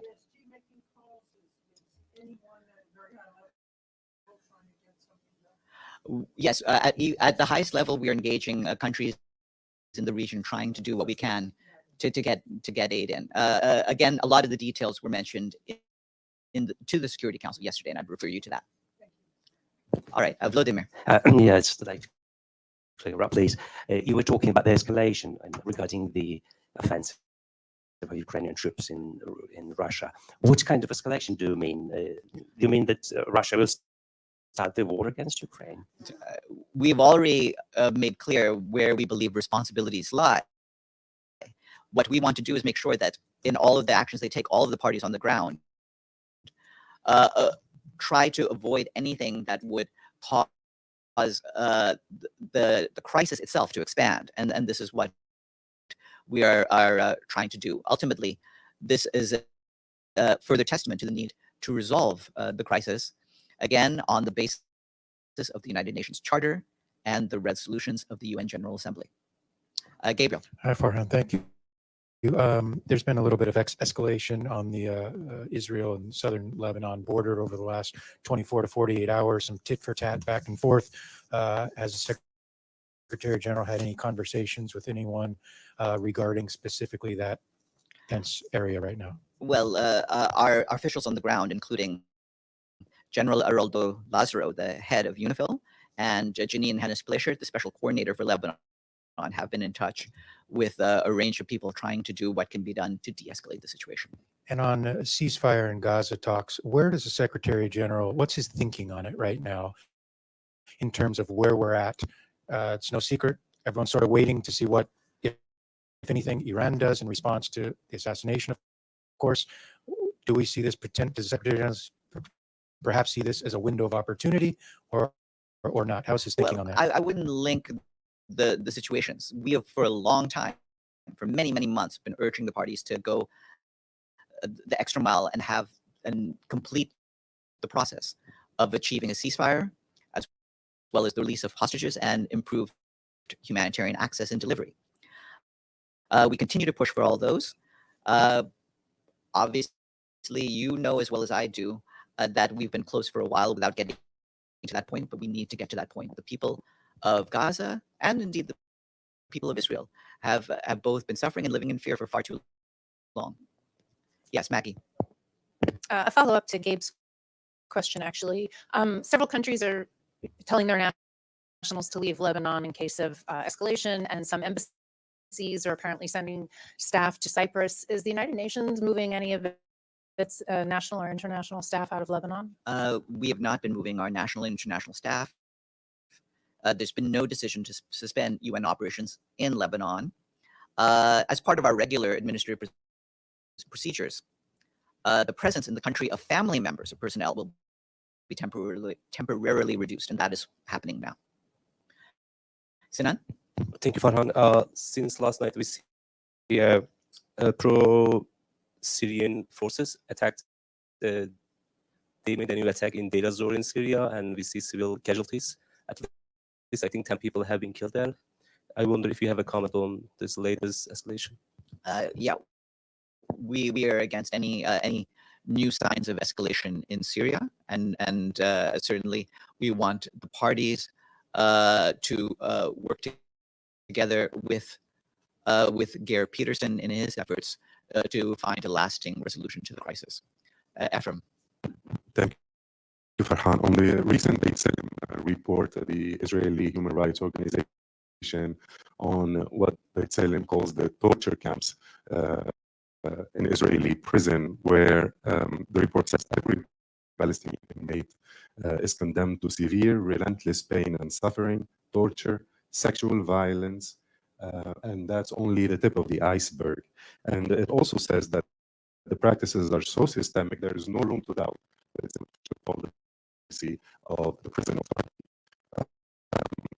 Why haven't we heard any comment from the Secretary General, excuse me, or am I mistaken? Well, we ourselves have come out with our own reports concerning our concerns about the situation of detainees, Palestinian detainees. And so you'll have seen what the Human Rights Office has put out, and we stand by that. Yeah. This is in keeping with that, and our concerns are present in terms of what B'Tselem themselves have found. We believe that all of these allegations of violations of basic human rights norms must be thoroughly investigated. The authors of the report have called on other international institutions, including the ICC, to do everything in their power to put an immediate end to these cruelties meted out to Palestinians, and to recognize the Israeli regime operating the system as an apartheid that must come to an end. What is your response to this plea? We also believe that that whenever human rights norms are violated to this extent, there needs to be follow-up. Our human rights colleagues dealing with Israel and the occupied Palestinian territory will continue to follow up on all of these allegations. Pam. The WHO just put out a dramatic statement about COVID increasing globally. Do you anticipate, I mean, we get more international visitors here, any kind of restrictions, or will you follow New York City as you've done in the past? We will follow the guidelines of the host authorities in New York and in the U.S., and we will follow the guidelines being encouraged by the World Health Organization. Thanks. Have a good afternoon. Oh, yes. Sorry, I didn't want to raise until everybody else had asked. No. Another follow-up. Never raise your hand late. Raise it on time so I can see it. I don't want to be a hog. On on again on your staff dependents that are leaving. Are they going on commercial flights, or is there an UNHAS flight that's been put on for them? This is just through the normal procedures. Commercial. Okay. And then do you have a rough number of how many dependents? I wouldn't share the number having to do with dependents. Do you have a rough number of how many international staff you have then? I have a rough number of international staff, and we can share that with you, but they're staying in place. Thank you. Yes, Dennis. Hi, Farhan. Mali sent a letter to United Nations Security Council in light of severance of diplomatic ties with Ukraine because of the support of terrorists and the involvement interested.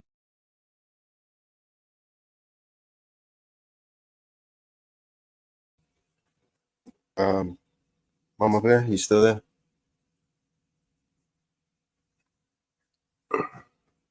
Yep. I need to go out and get some air. Okay.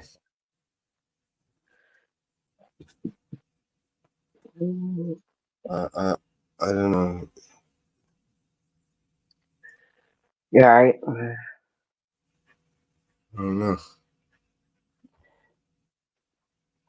What's going on?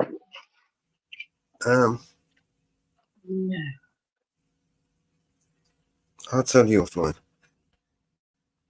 All right. I'm going to shut the live down. Yeah, I think it's probably best. All right. End the live. We'll be back later. We'll be back in a bit, guys. Sorry about this.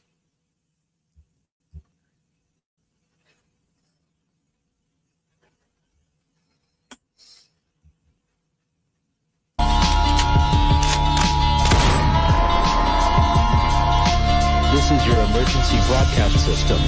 All civil unrest has gone global. All capital buildings and cities are under siege by the United States government to quell the domestic terrorist threat. All residents of urban neighborhoods and cities are being ordered to stay in their homes until the threats are eliminated. If you disobey orders, you could be shot on sight by rogue agents, federal forces, and domestic terrorist militias. This is your emergency broadcast system.